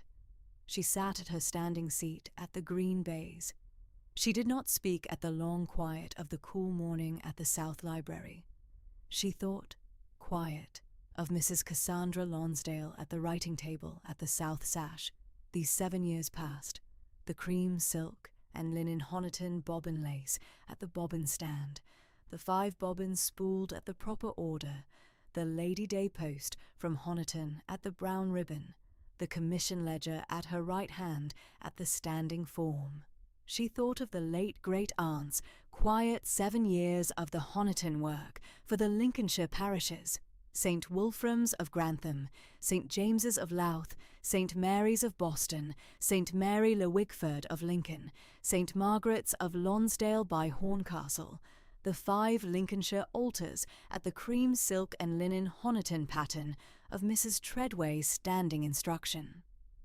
She thought of the May 1819 inquiry to Bedford, the late great-aunt at the new effort at the bobbin pillow at the standing course of the 8 fortnights, the standing answer of Mrs. Northall not yet held at her hand at the November death. The cool grey wold light came in at the south sash on her right hand. The brass coal scuttle at the south hearth was quiet at the small clear fire.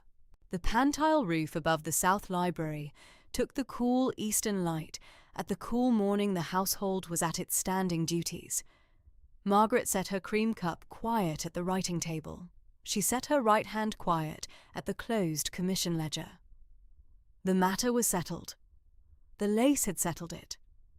The matter Sir Theobald Price had brought at the South Library had been settled by the commission ledger and the Honiton instruction bundle, and through the mid-December weeks following that settling, Margaret Lonsdale set herself at Lonsdale Hall in the steady plain manner her great-aunt had set out for her.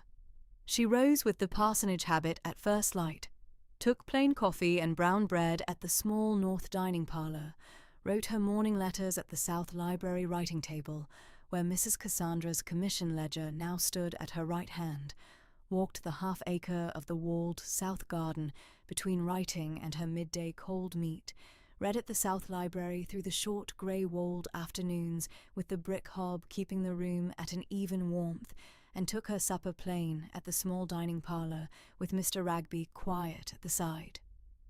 The Lincolnshire wolds rose soft and white to the west at the first hard frost. The Bain ran black between the south meadow and the wold-edged sheep-walk. The pantile roof held the chill rain of the December storms, and Mrs. Yelverton kept the brick hob banked through the night that the South Library might keep its even warmth at Margaret's morning return. Mr. Ragby kept the brass ring of 6 keys at his hand at the south door, and gave them at Margaret's morning request. The household had taken Margaret at the standing manner Mrs. Cassandra had set out, and the standing manner held. Margaret kept the unrelieved black morning gabardine at her shoulder through the December and January and February weeks following, the plain dark morning cap at her plaited dark hair, the calm grey eyes at the wold light at the south sash, the level Lincolnshire gravity at her hand at the writing table. She took the Friday morning visit of Reverend Gainsborough at the south parlour at his walk up from the Lonsdale vicarage, the housekeeper's account at Mrs. Yelverton's hand each morning, and the steward's account at Mr. Croft's hand each morning at his return from the home pasture. She wrote her plain letters at the writing table, to Mr. Greystoke Lincoln at Castle Hill, to Mrs. Treadway at the Honiton Lace School in Devon, to Mrs. Northall at the Bedford Buckinghamshire Pillow Lace School, to Mrs. Truebody at the Grantham Parsonage, to Mr. Pelham at the Grantham stationer, who had kept her plain silk thread and cream silk and linen these 7 years. She took the plain walled air at the walled south garden at her midday turn. She read at the South Library through the short grey afternoons Mrs. Cassandra's 388 volumes at the cool oak shelves at the north wall, Mr. Pope's Iliad at the south sash, Mrs. Moore's Coelebs in Search of a Wife at the brick hob, the Spectator at the writing table. She kept the Honiton bobbin set at the writing table at the steady manner Mrs. Cassandra had kept it, the 5 Honiton bobbins at the bobbin stand, the cream silk and linen at the embroidery frame, the plain Honiton pattern book at the small drawer at her left hand. Miss Patience Yelverton, 24, the housekeeper's niece up from the Horncastle market cross, came to Lonsdale Hall as Margaret's reading companion at the 2nd Monday of January. She read at the South Library through the short grey afternoons in a plain, clear Lincolnshire voice, and kept her own Honiton bobbin frame at the brick hob. Through the afternoons, she did not read. The Friday morning of the second week of January, Reverend Gainsborough sat at the south parlour and brought up the matter of the Lonsdale parish school at the south porch of St. Margaret's of Lonsdale by Horncastle. The parish school had stood at the south porch these 11 years past at Mrs. Cassandra's own foundation of 1809, and Mrs. Cassandra had set out a Saturday morning Honiton lace class for the village girls between 12 and 16, and had herself sat at the south porch each Saturday at the 5-bobbin foundation stitch through the 11 years following, with the village girls at her hand. The class had not sat since the Saturday before Mrs. Cassandra's Tuesday death. Reverend Gainsborough had had the 6 village girls at his vestry door at each Sunday service following the burial, and the 6 had had the same plain question at each Sunday: would Miss Lonsdale at Lonsdale Hall take up the 5-bobbin foundation stitch at the south porch of a Saturday at her great-aunt's settled wish? Margaret took the matter at the standing manner. She wrote her plain acceptance at the writing table the Friday evening following, that she should sit at the south porch the Saturday following at the 5-bobbin foundation stitch at Mrs. Cassandra's settled wish, keep the Honiton lace class through the Wold winter and spring and summer Saturdays following at the manner Mrs. Cassandra had set out, and take the 6 village girls at her hand at the plain Honiton bobbin frame she had had at Mrs. Treadway's instruction these 7 years. Mr. Ragby took the letter at the south door for Reverend Gainsborough at the Friday evening post. The Saturday morning following, Margaret took her plain Honiton bobbin frame at her hand and her plain dark morning gabardine at her shoulder, and walked down the Wold track from Lonsdale Hall to the south porch at the cool grey Wold light of the January morning. The 6 village girls sat at the south porch on the plain oak benches Mrs. Cassandra had set out at the foundation of 1809. Damaris Croft, the steward's daughter at 14, with her father's weathered Lincolnshire fairness and plain brown plaits. Letitia Gainsborough, the reverend's daughter at 15, soft chestnut hair under a plain white cotton cap. Hetty Ragby, the butler's daughter at 13, plain dark plaits and calm grey eyes. Faith Greystoke, the Lonsdale wheelwright's daughter at 16, fair Lincolnshire complexion and soft brown hair. Sophie Yelverton, Mrs. Yelverton's youngest sister's daughter at 12, plain brown plaits and hazel eyes the colour of the bane. And Bryony Stamford, the Lonsdale by Horncastle blacksmith's daughter at 15, dark plaits and plain dark grey wool at her shoulder. The 6 girls had each her plain Honiton bobbin frame at her lap, the plain cream silken linen at the frame, the 5 Honiton bobbins hung at the bobbin stand at her right hand, the plain Honiton pattern card Mrs. Cassandra had set out at the foundation at her left. Margaret sat at the plain oak bench at the centre of the south porch and took up her own 5 bobbins at her hand. The 5-bobbin foundation stitch, the plain twist and cross of the 2 centre pairs over the single ground pair at the standing Honiton manner, Mrs. Treadway had set out at her plain Honiton instruction letter of the spring of 1812. Margaret set out at her own bobbin frame at the cool Wold light at the south porch, and she set the 5 bobbins of each of the 6 village girls at the same plain twist and cross at her steady, patient hand. Damaris Croft took the stitch at the 3rd attempt, Letitia Gainsborough at the 2nd, Hetty Ragby at the 4th, Faith Greystoke at the 1st, at her steady, fair Lincolnshire hand, Sophie Yelverton at the 3rd, Bryony Stamford at the 5th at her dark, patient brow. The plain Honiton bobbins moved at the cool grey Wold light at the south porch under Margaret's quiet, patient guiding, and at the end of the cool morning, the 6 village girls had each the 5-bobbin foundation stitch at her plain cream silk and linen, and the south porch held the steady manner Mrs. Cassandra had set out at the foundation of 1809.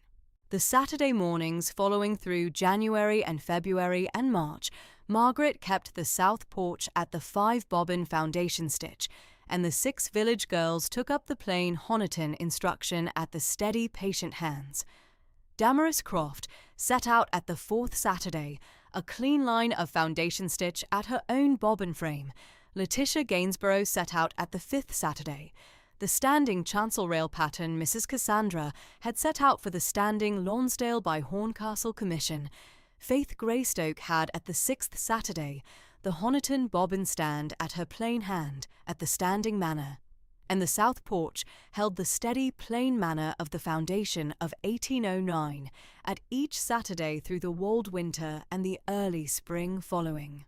Mr. Croft walked the home pasture each morning at first light and brought up the steward's account at the South Library at his return, the Wednesday morning of the 22nd of March. Margaret sat at the South Library writing table at the standing morning manner. Mrs. Cassandra's commission ledger, 1812 to 1819, at her right hand, the plain Honiton bobbin set at the small drawer at her left, the cream Lincolnshire walled light at the south sash, the brick hob at her back. She had set out the morning's letters from Mr. Greystoke Lincoln at Castle Hill, Mrs. Treadway at Honiton, and Mr. Pelham at Grantham, at the writing table at her left hand for the morning's plain answers. She took up the commission ledger at her right hand at the standing manner. She had kept the ledger at the writing table since the 2nd Monday of December, had read at the ledger through the wold winter afternoons, had set out the standing Honiton commissions of 1812 to 1819 at her own embroidery journal, and had marked at her own plain Honiton bobbin frame the foundation stitch of each of the standing Lincolnshire parish commissions. The ledger held at the cream Lincolnshire morning light the plain gentle italic of Mrs. Cassandra's own hand, the plain entries of date and parish and commission and pattern and Honiton bobbin count. Margaret turned at the morning's plain manner to the first page of the ledger. The page she had not yet sat at, the page she had passed at her wold winter readings, the page Mrs. Cassandra had set out at the foundation of the ledger at the spring of 1791. The first page bore the first commission for St. Wolfram's of Grantham, Honiton altar cloth inset at the chancel rail, cream silk and linen, 5 bobbin foundation, completed and unveiled at St. Wolfram's of Grantham on Saturday the 14th of May, 1791, by the standing commission of the Reverend Octavius Lonsdale, curate. Margaret took the page at the cream Lincolnshire morning light, the 14th of May, 1791, the morning of her own father's marriage to her own mother at St. Wolfram's of Grantham. The cream silk and linen of Mrs. Cassandra's first Honiton altar cloth inset had stood at the standing wedding light of her own parents' Saturday morning marriage 28 years past. The Reverend Octavius Lonsdale, curate of the standing commission, was her own late father at the standing curate's hand at the foundation of the ledger. At the foot of the page, at the right-hand margin, where Mrs. Cassandra had set out the standing manner of her marginal notes at the gentle italic of her own hand, there stood the plain gentle italic at the cream Lincolnshire morning light. This 14th May to 1791, the morning of dear Octavius's marriage to my niece, Mrs. Honoria Beresford, at St. Wolfram's of Grantham. I have at this hour completed the altar cloth Honiton inset at the chancel rail. My niece's first child shall have her own Honiton altar cloth in her own time. The commission ledger shall stand at the South Library for that hand. C.L. Margaret took the marginal note at her steady hand. She read the gentle italic at the standing manner. She read it the second time at the steady manner. She read it the third time at the cream morning light at the south sash.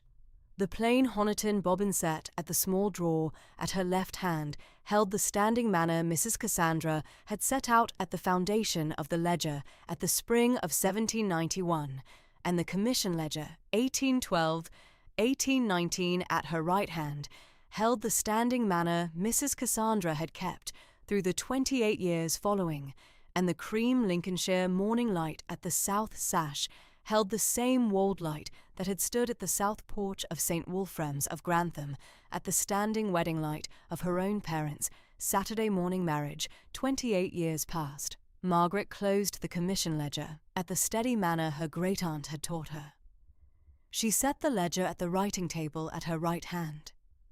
She rose and stood at the south library window, at the cream Lincolnshire morning light at the south sash, the plain dark morning gabardine at her shoulder, the calm grey eyes at the cream walled light, the level Lincolnshire gravity at her steady hand at the sash.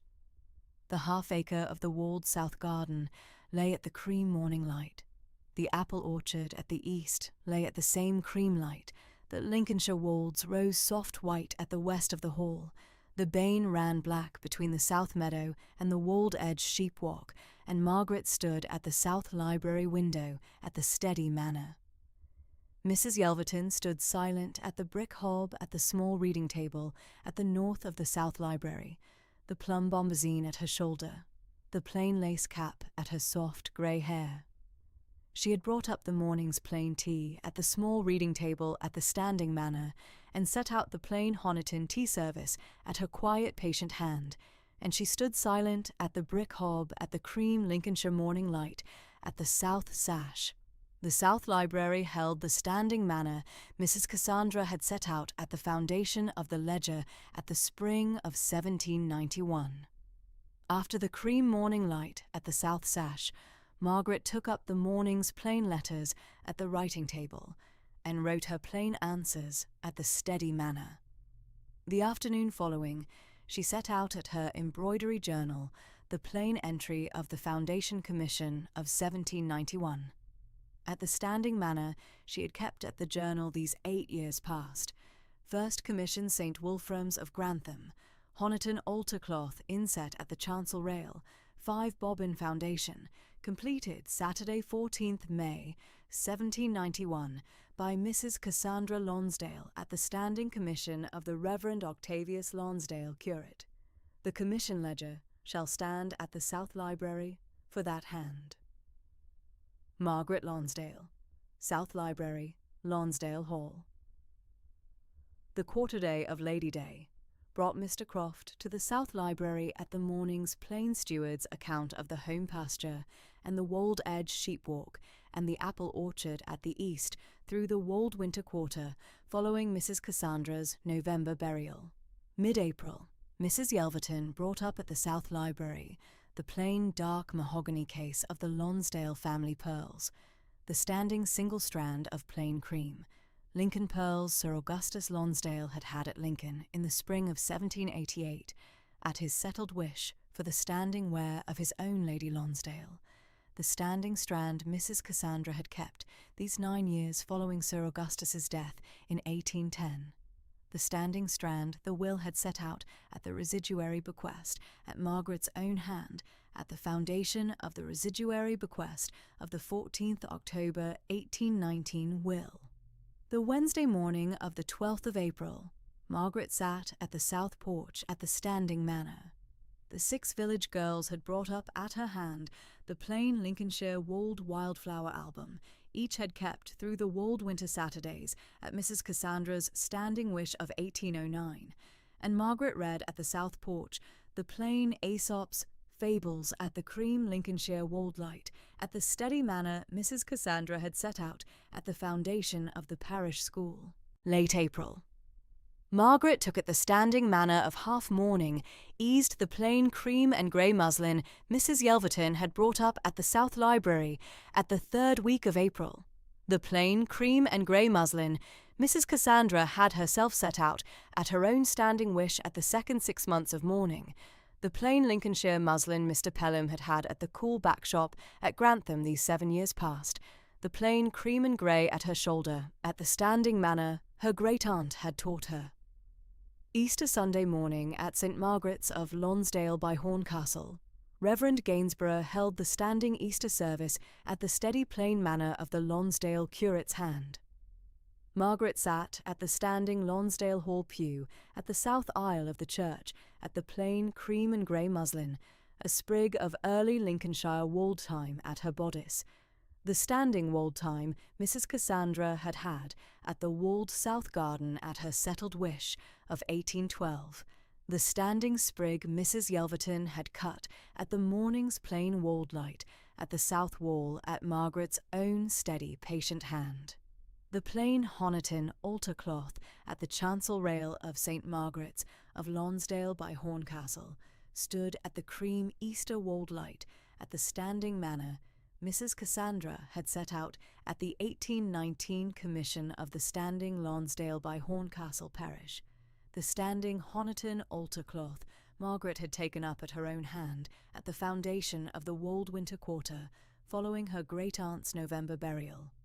After the standing Easter service, Margaret took the cream-walled light at the south porch of St. Margaret's of Lonsdale by Horncastle at her plain, steady hand.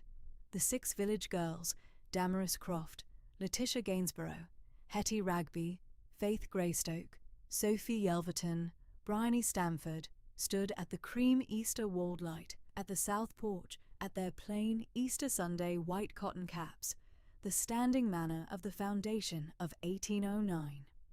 Reverend Gainsborough stood at the south porch at the standing curate's plain black gown at his quiet, patient hand.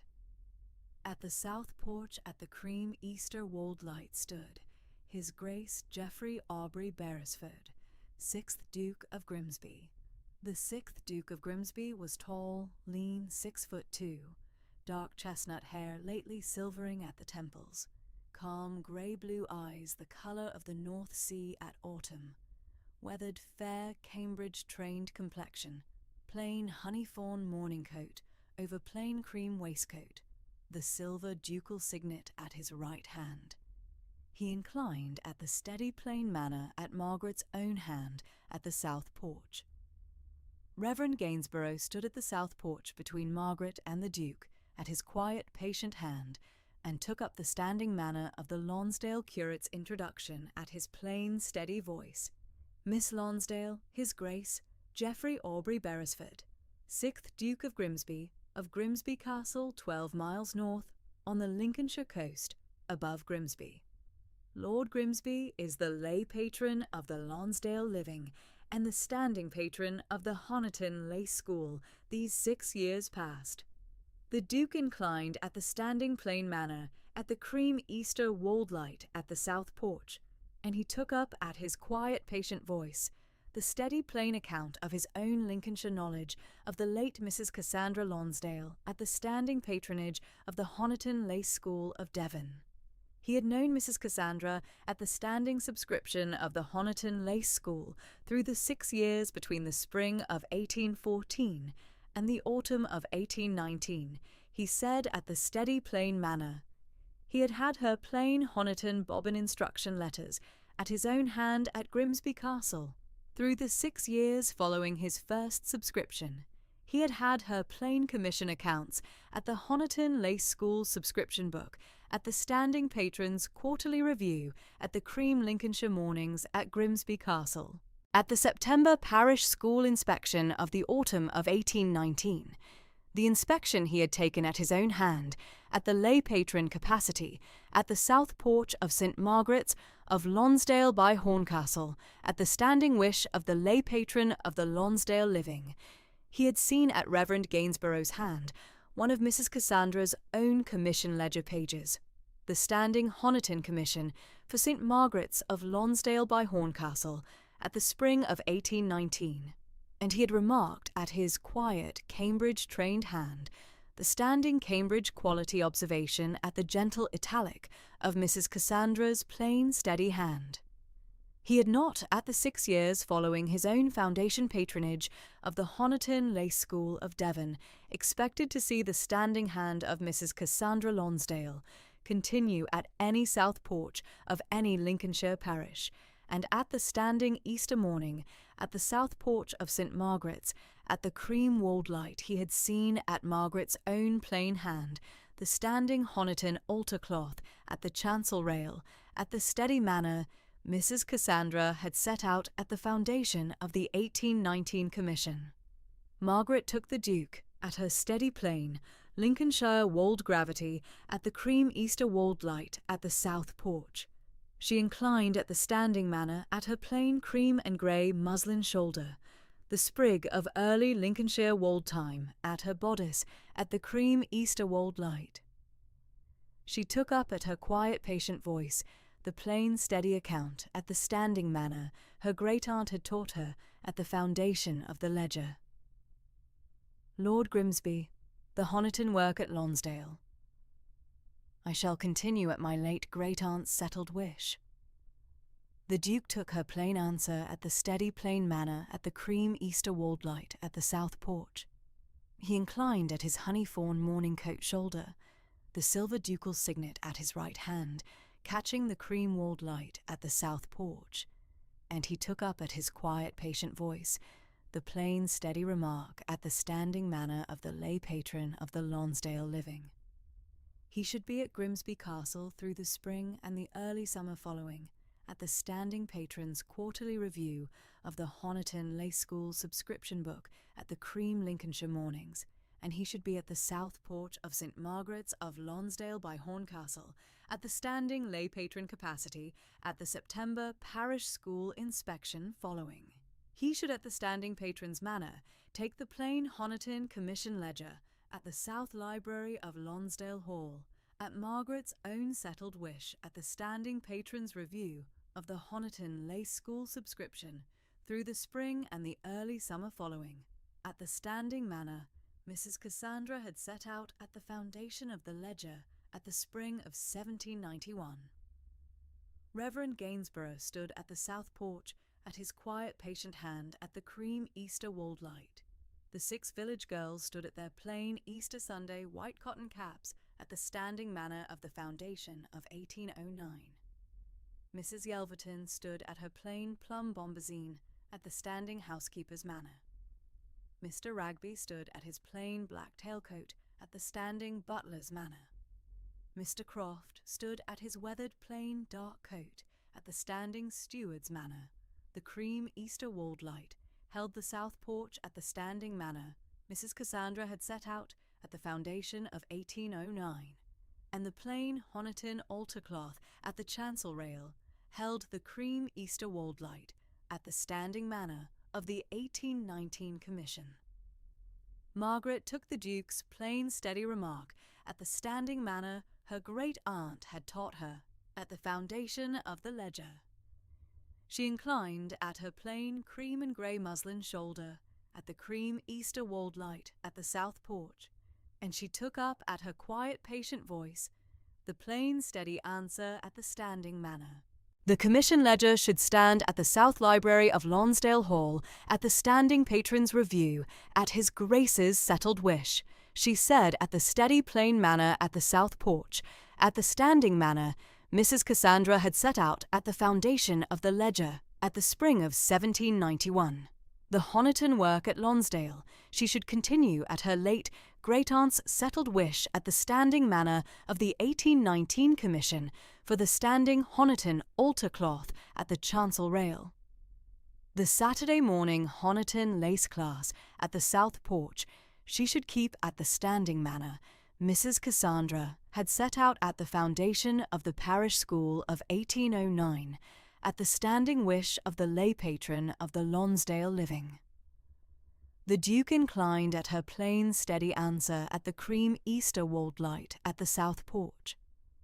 He took up at his quiet patient voice the plain steady remark of his own Lincolnshire knowledge of the standing Honiton work, that he had at his own settled wish at the standing patron's review at Grimsby Castle the Honiton Lay School subscription book at the cream Lincolnshire mornings, and that he should at the standing patron's manor take the plain Lonsdale commission ledger at the South Library, at her own settled wish at the manor Mrs. Cassandra had set out at the foundation of the ledger.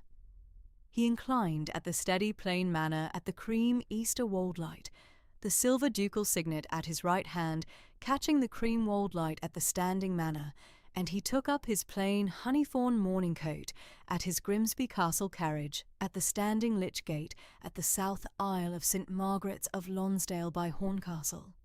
Margaret stood at the south porch at her plain cream and grey muslin at the cream Easter wold light, the sprig of early Lincolnshire wold thyme at her bodice at the standing manner, Mrs. Cassandra had set out at the foundation of the walled south garden of 1812.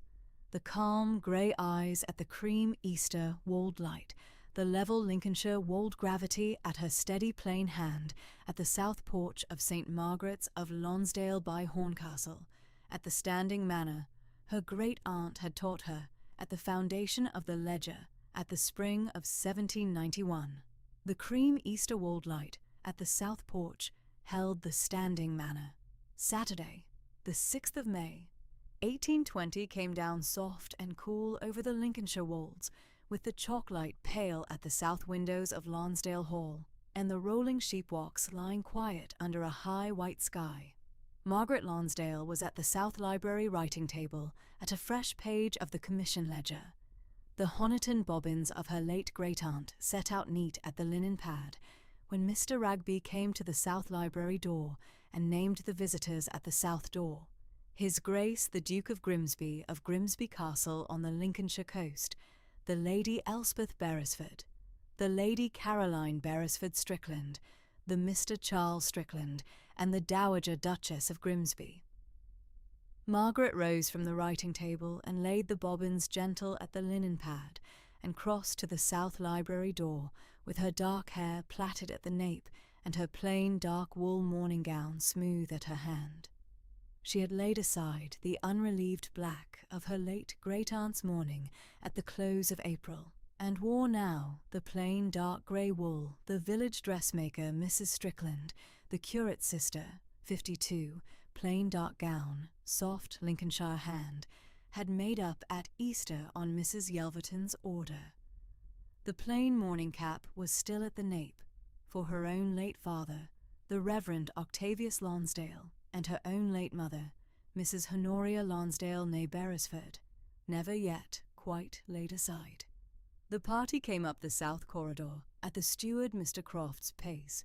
The Duke of Grimsby was tall and lean at 6'2", with dark chestnut hair lately silvering at the temples, and the calm grey-blue eyes the colour of the North Sea at autumn, in a plain honey-fawn morning coat over a plain cream waistcoat with the silver ducal signet at his right hand. The Dowager Duchess of Grimsby walked at his right at 66, slender and upright, with iron grey hair smooth under a black lace cap, the calm grey eyes of the Beresford family, plain dove-grey silk gown, soft Lincolnshire voice. The Lady Caroline Beresford Strickland was at 40 the Duke's elder sister, fair-haired and slender, plain pearl-grey silk morning gown, soft, amiable Cambridgeshire manner. Her husband, the Mr. Charles Strickland, was a plain country gentleman of 44, brown-haired and stout, plain dark wool coat, plain cream waistcoat, weathered Lincolnshire complexion, quiet civil Cambridge voice. They had come down to Grimsby Castle for the spring quarter from their own house at Stickney in the South Wold, and had attached themselves to the Duke's party for the Saturday call at Lonsdale Hall, the Mrs. Strickland of the village having herself named them at the south door.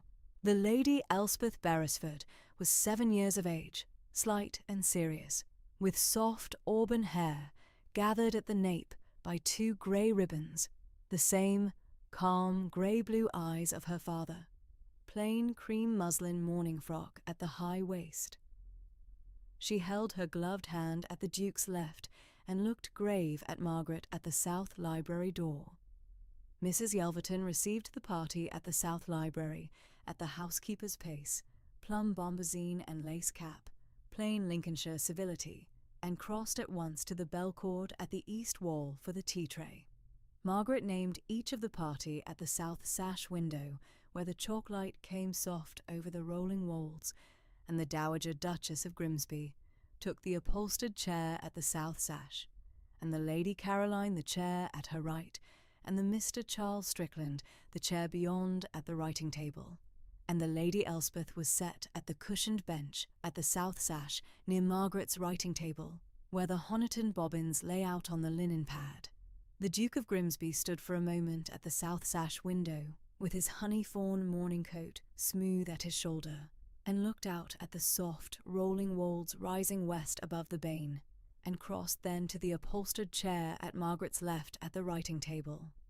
Mr. Ragby brought up the tea tray at the south library door, and Mrs. Yelverton, at the housekeeper's hand, poured out the tea at the Lonsdale silver pot of 1788, and gave the first cup to the Dowager Duchess at the south sash, and the second to the Lady Caroline, and the third to the Mr. Charles Strickland, and a small porcelain cup of warm milk and sugar to the Lady Elspeth at the cushioned bench, and the fourth cup of tea to the Duke at Margaret's left, and the fifth at last to Margaret at the writing table.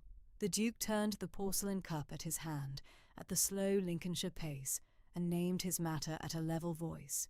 He had read at the Easter porch of St. Margaret's the matter of Margaret's Honiton commission ledger, and the Dowager Duchess had since had Mrs. Treadway of Honiton's spring quarter-day letter at her own south library at Grimsby, and the Lady Caroline had spoken of the late Duchess Maria's own neglected south library at the castle, neglected at the lace stand and the embroidery frame and the silk and linen press, these 5 years since the Duchess Maria's death at the November of 1815. He set the porcelain cup at the writing table and looked at Margaret at the level Lincolnshire pace.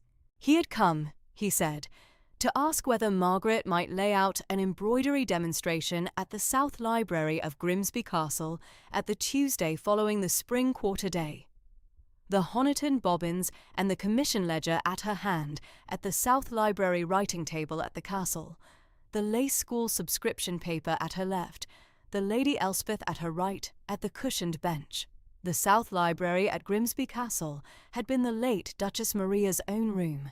It had stood quiet at the lace stand these 5 years. He should be much obliged at the matter of Margaret's lending her own hand to the demonstration at the South Library of the castle at the spring quarter-day Tuesday afternoon. The Lady Elspeth at the cushioned bench looked at Margaret at the writing table and at the Honiton bobbins at the linen pad. She set down the porcelain cup of warm milk and sugar at the small table at her hand, and gathered her gloved hands at her lap, and asked at the slow, grave Lincolnshire pace whether she might help with the bobbins. Her grey-blue eyes were level at Margaret's at the South Library light. Margaret looked at the Lady Elspeth at the cushioned bench, and at the Duke at her left at the writing table, and at the Dowager Duchess of Grimsby at the south sash chair, and answered at the level Lincolnshire pace that she should be glad to lay out the embroidery demonstration at the South Library of Grimsby Castle at the spring quarter-day Tuesday, and that the Lady Elspeth might at her own pace help with the Honiton bobbins at the writing table at the castle. The Lady Elspeth gave a small, grave smile at Margaret and gathered her gloved hands again at her lap. The Dowager Duchess of Grimsby spoke then at the south sash chair, soft and level, of her own late daughter-in-law, the Duchess Maria of Grimsby, and the South Library at the castle and the Honiton lace school subscription paper of 1816. Her own son, the Duke, had privately printed at Lincoln in the November of 1816. She was much obliged at Margaret's lending her own hand at the matter of the South Library and the bobbins, she said, and the Lady Elspeth had at her own hand the late Duchess Maria's small silver thimble these 4 years. The Lady Caroline at her right gave Margaret the slow, amiable Cambridgeshire smile of one elder sister to another lady at the South Library. The Mr. Charles Strickland at the writing table set his porcelain cup at the saucer at the slow Lincolnshire pace, and gave Margaret the plain civil Cambridge bow of one country gentleman at another's South Library, and named the soft May weather over the Wolds at the south sash window. The party stayed at the South Library through the slow, long Lincolnshire afternoon. The Duke of Grimsby spoke then of the May Tuesday calls he should much like to make at Lonsdale Hall through the spring quarter and into the long Lincolnshire summer, at the South Library writing table at the bobbin stand and the commission ledger, with Mrs. Yelverton's niece, Miss Patience Yelverton, at the chaperone's chair at the south sash window, and the late Duchess Maria's privately printed Notes on the Honiton Lace School Subscription at Grimsby Castle, Lincoln 1816, 47 pages, at his own hand at the writing table. Margaret bowed her head at the level Lincolnshire pace and answered that she should be glad of the Tuesday calls at the South Library, and Mr. Croft should have the carriage met at the South Gate at the Tuesday afternoons of May and June at the slow, walled pace. The Tuesday calls began at the South Library of Lonsdale Hall in the cool, early May afternoons, and ran on through the soft, long Lincolnshire weeks of May and into the green close of June, with Miss Patience Yelverton at the chaperone's chair at the south sash window at her own embroidery frame, and Mrs. Yelverton at the tea-tray at the South Library door at the slow housekeeper's pace, and Mr. Ragby at the silver pot. Margaret laid out the Honiton bobbins at the linen pad at the writing table, and read aloud at the slow level voice from the late Duchess Maria's privately printed Notes on the Honiton Lace School Subscription at Grimsby Castle, Lincoln, 1816, 47 pages, while the Duke at the upholstered chair at her left turned the page corners gentle at his weathered hand. He spoke at the slow Lincolnshire silences of the Honiton Lace School Subscription of 1814 and the Mrs. Treadway's standing quarter-day letter at the spring of each year, and Margaret spoke at her own slow level Lincolnshire silences of the Commission Ledger, 1812 to 1819, at her late great-aunt Mrs. Cassandra's hand.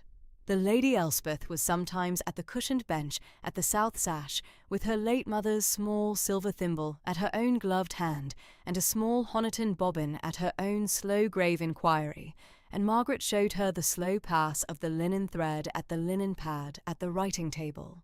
The Tuesday the 23rd of May came down soft and quiet at Lonsdale Hall, the May light long at the south sash window of the library, and the rolling Wolds, soft green west above the Bane, and the Duke of Grimsby and Margaret were alone at the writing table at the slow quiet of the South Library. Miss Patience Yelverton, having stepped to the south sash with her own embroidery frame at her own slow pace at the south sash window of the library.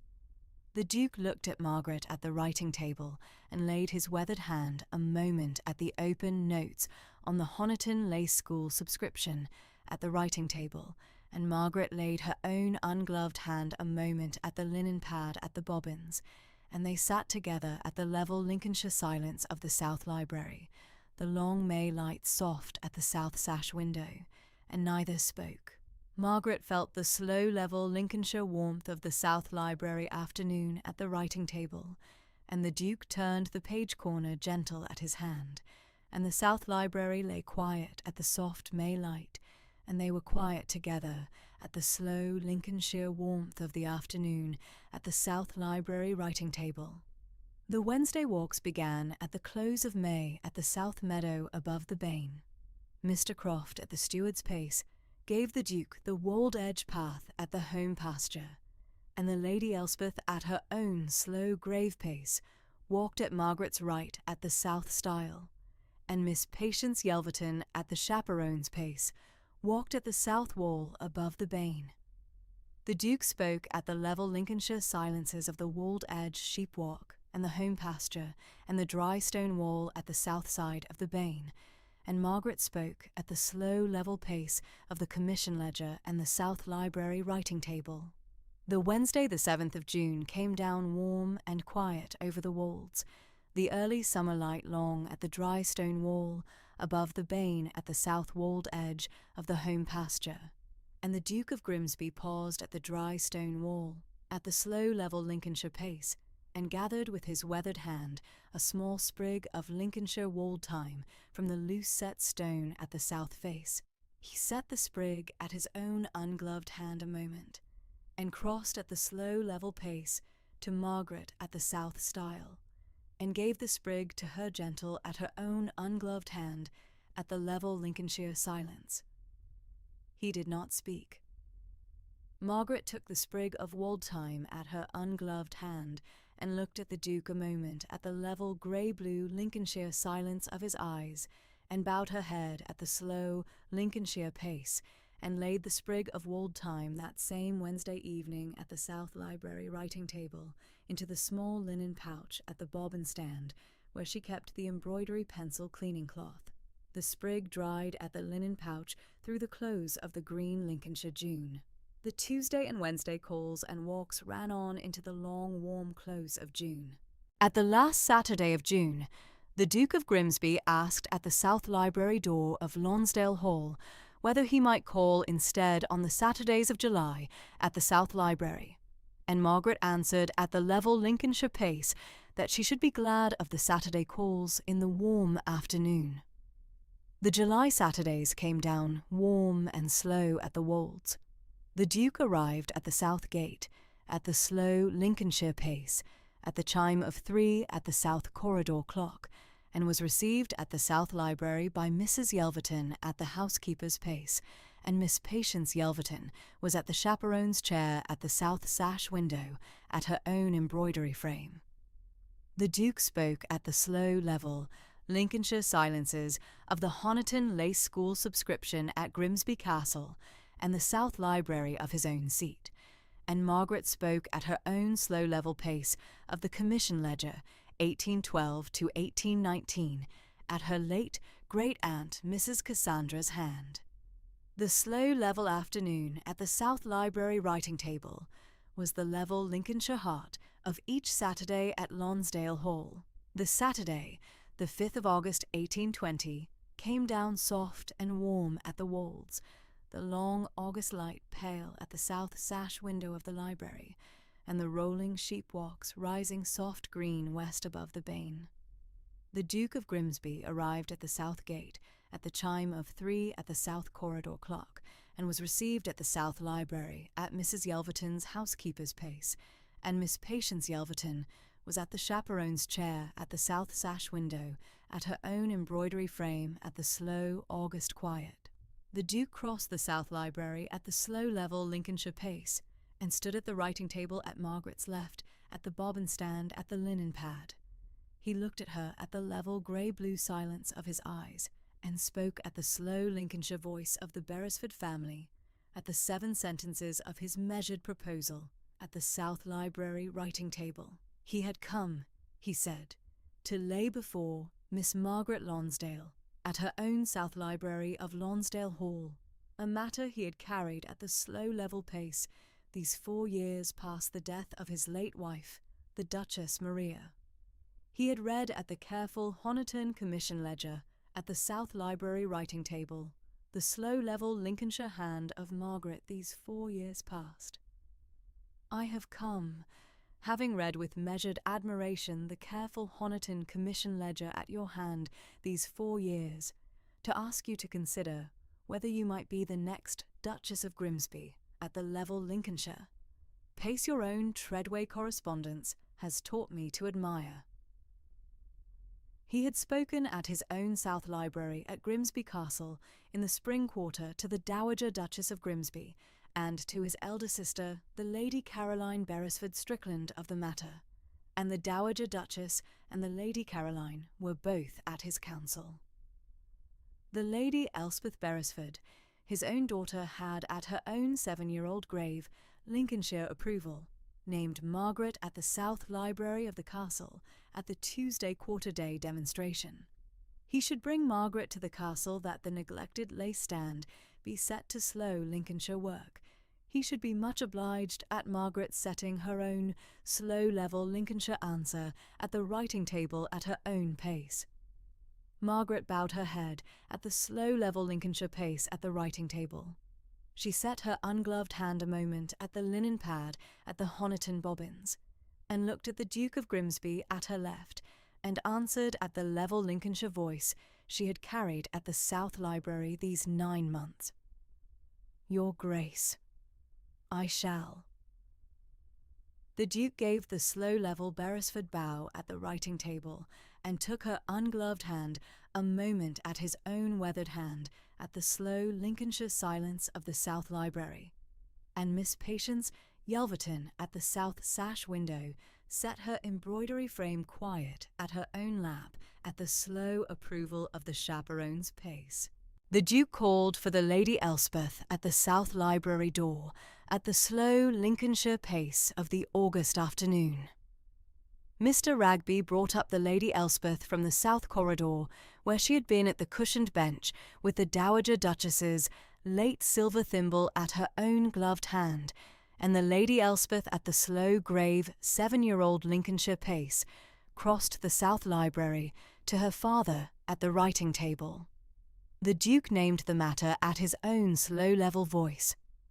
The Lady Elspeth looked at Margaret at the writing table, and at the Honiton bobbins at the linen pad, and at the small linen pouch at the bobbin stand, where the dried sprig of Lincolnshire wold thyme of the 7th of June lay quiet beside the embroidery pencil cleaning cloth.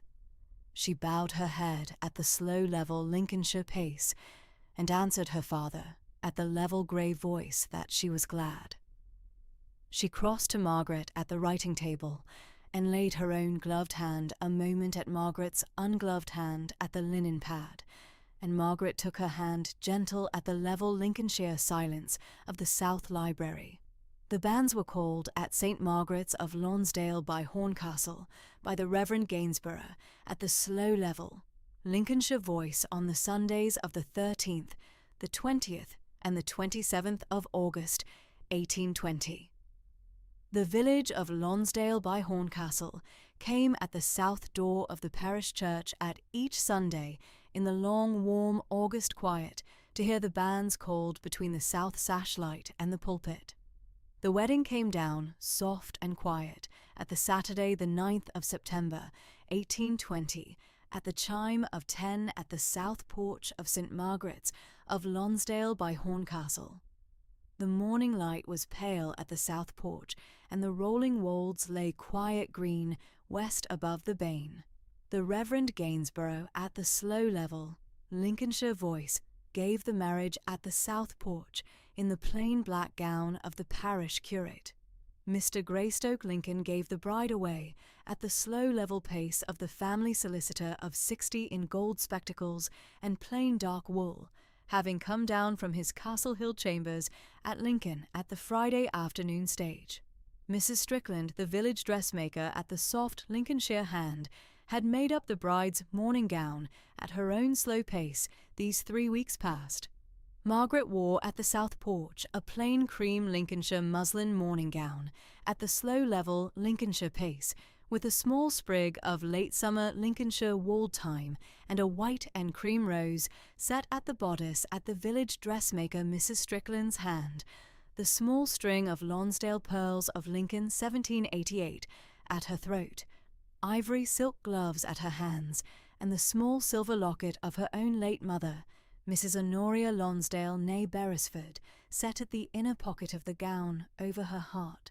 The Duke of Grimsby stood at the south porch at the slow, level Lincolnshire pace at the plain honey-fawn morning coat, over the plain cream waistcoat, with the silver ducal signet at his right hand. The Lady Elspeth Beresford stood at his left at the slow, grave 7-year-old Lincolnshire pace, in a small cream muslin frock with the soft auburn hair gathered at the nape by the 2 grey ribbons. The Dowager Duchess of Grimsby, and the Lady Caroline Beresford Strickland, and the Mr. Charles Strickland stood at the south sash of the parish church at the slow, level Lincolnshire pace. Mrs. Yelverton at the housekeeper's pace, and Miss Patience Yelverton and Mr. Ragby and Mr. Croft stood at the south door of the church. The village of Lonsdale by Horncastle stood at the slow, level pace at the south porch in the soft September morning light. The wedding breakfast was laid at the south dining room of Lonsdale Hall at Mrs. Yelverton's housekeeper's hand. Mr. Ragby at the slow Lincolnshire pace poured out at the Lonsdale silver of Lincoln 1788, and the Honiton commission ledger of Mrs. Cassandra Lonsdale 1812 to 1819 was set at the South Library writing table at the open page of the First Commission at St. Wolfram's of Grantham of 1791 at the slow, level Lincolnshire pace. If you have read so far at the slow Lincolnshire pace of this evening's quiet history, you may stay at the South Library a moment longer at the slow voice of the channel and set a small thumb at the bell at the south corner of the screen, for there are other slow-level histories of the Lincolnshire Wolds and the Devon coast, and the Cambridgeshire fen at the Channel's own quiet quarter-day archive. Margaret returned to Lonsdale in the spring of 1821.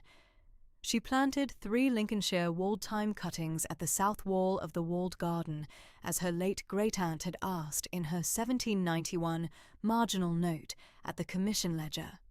The portrait of the late Mrs. Cassandra Lonsdale, Lincoln 1815, in plain dark Lonsdale mourning, hung above the south library fireplace. Mr. Croft continued at the home pasture, Mrs. Yelverton at the housekeeper's keys. The Bane ran quiet at the south meadow at the close of the spring afternoon. The estate was hers in the level Lincolnshire fashion her own late mother, Mrs. Honoria Lonsdale, née Beresford, had kept all her days.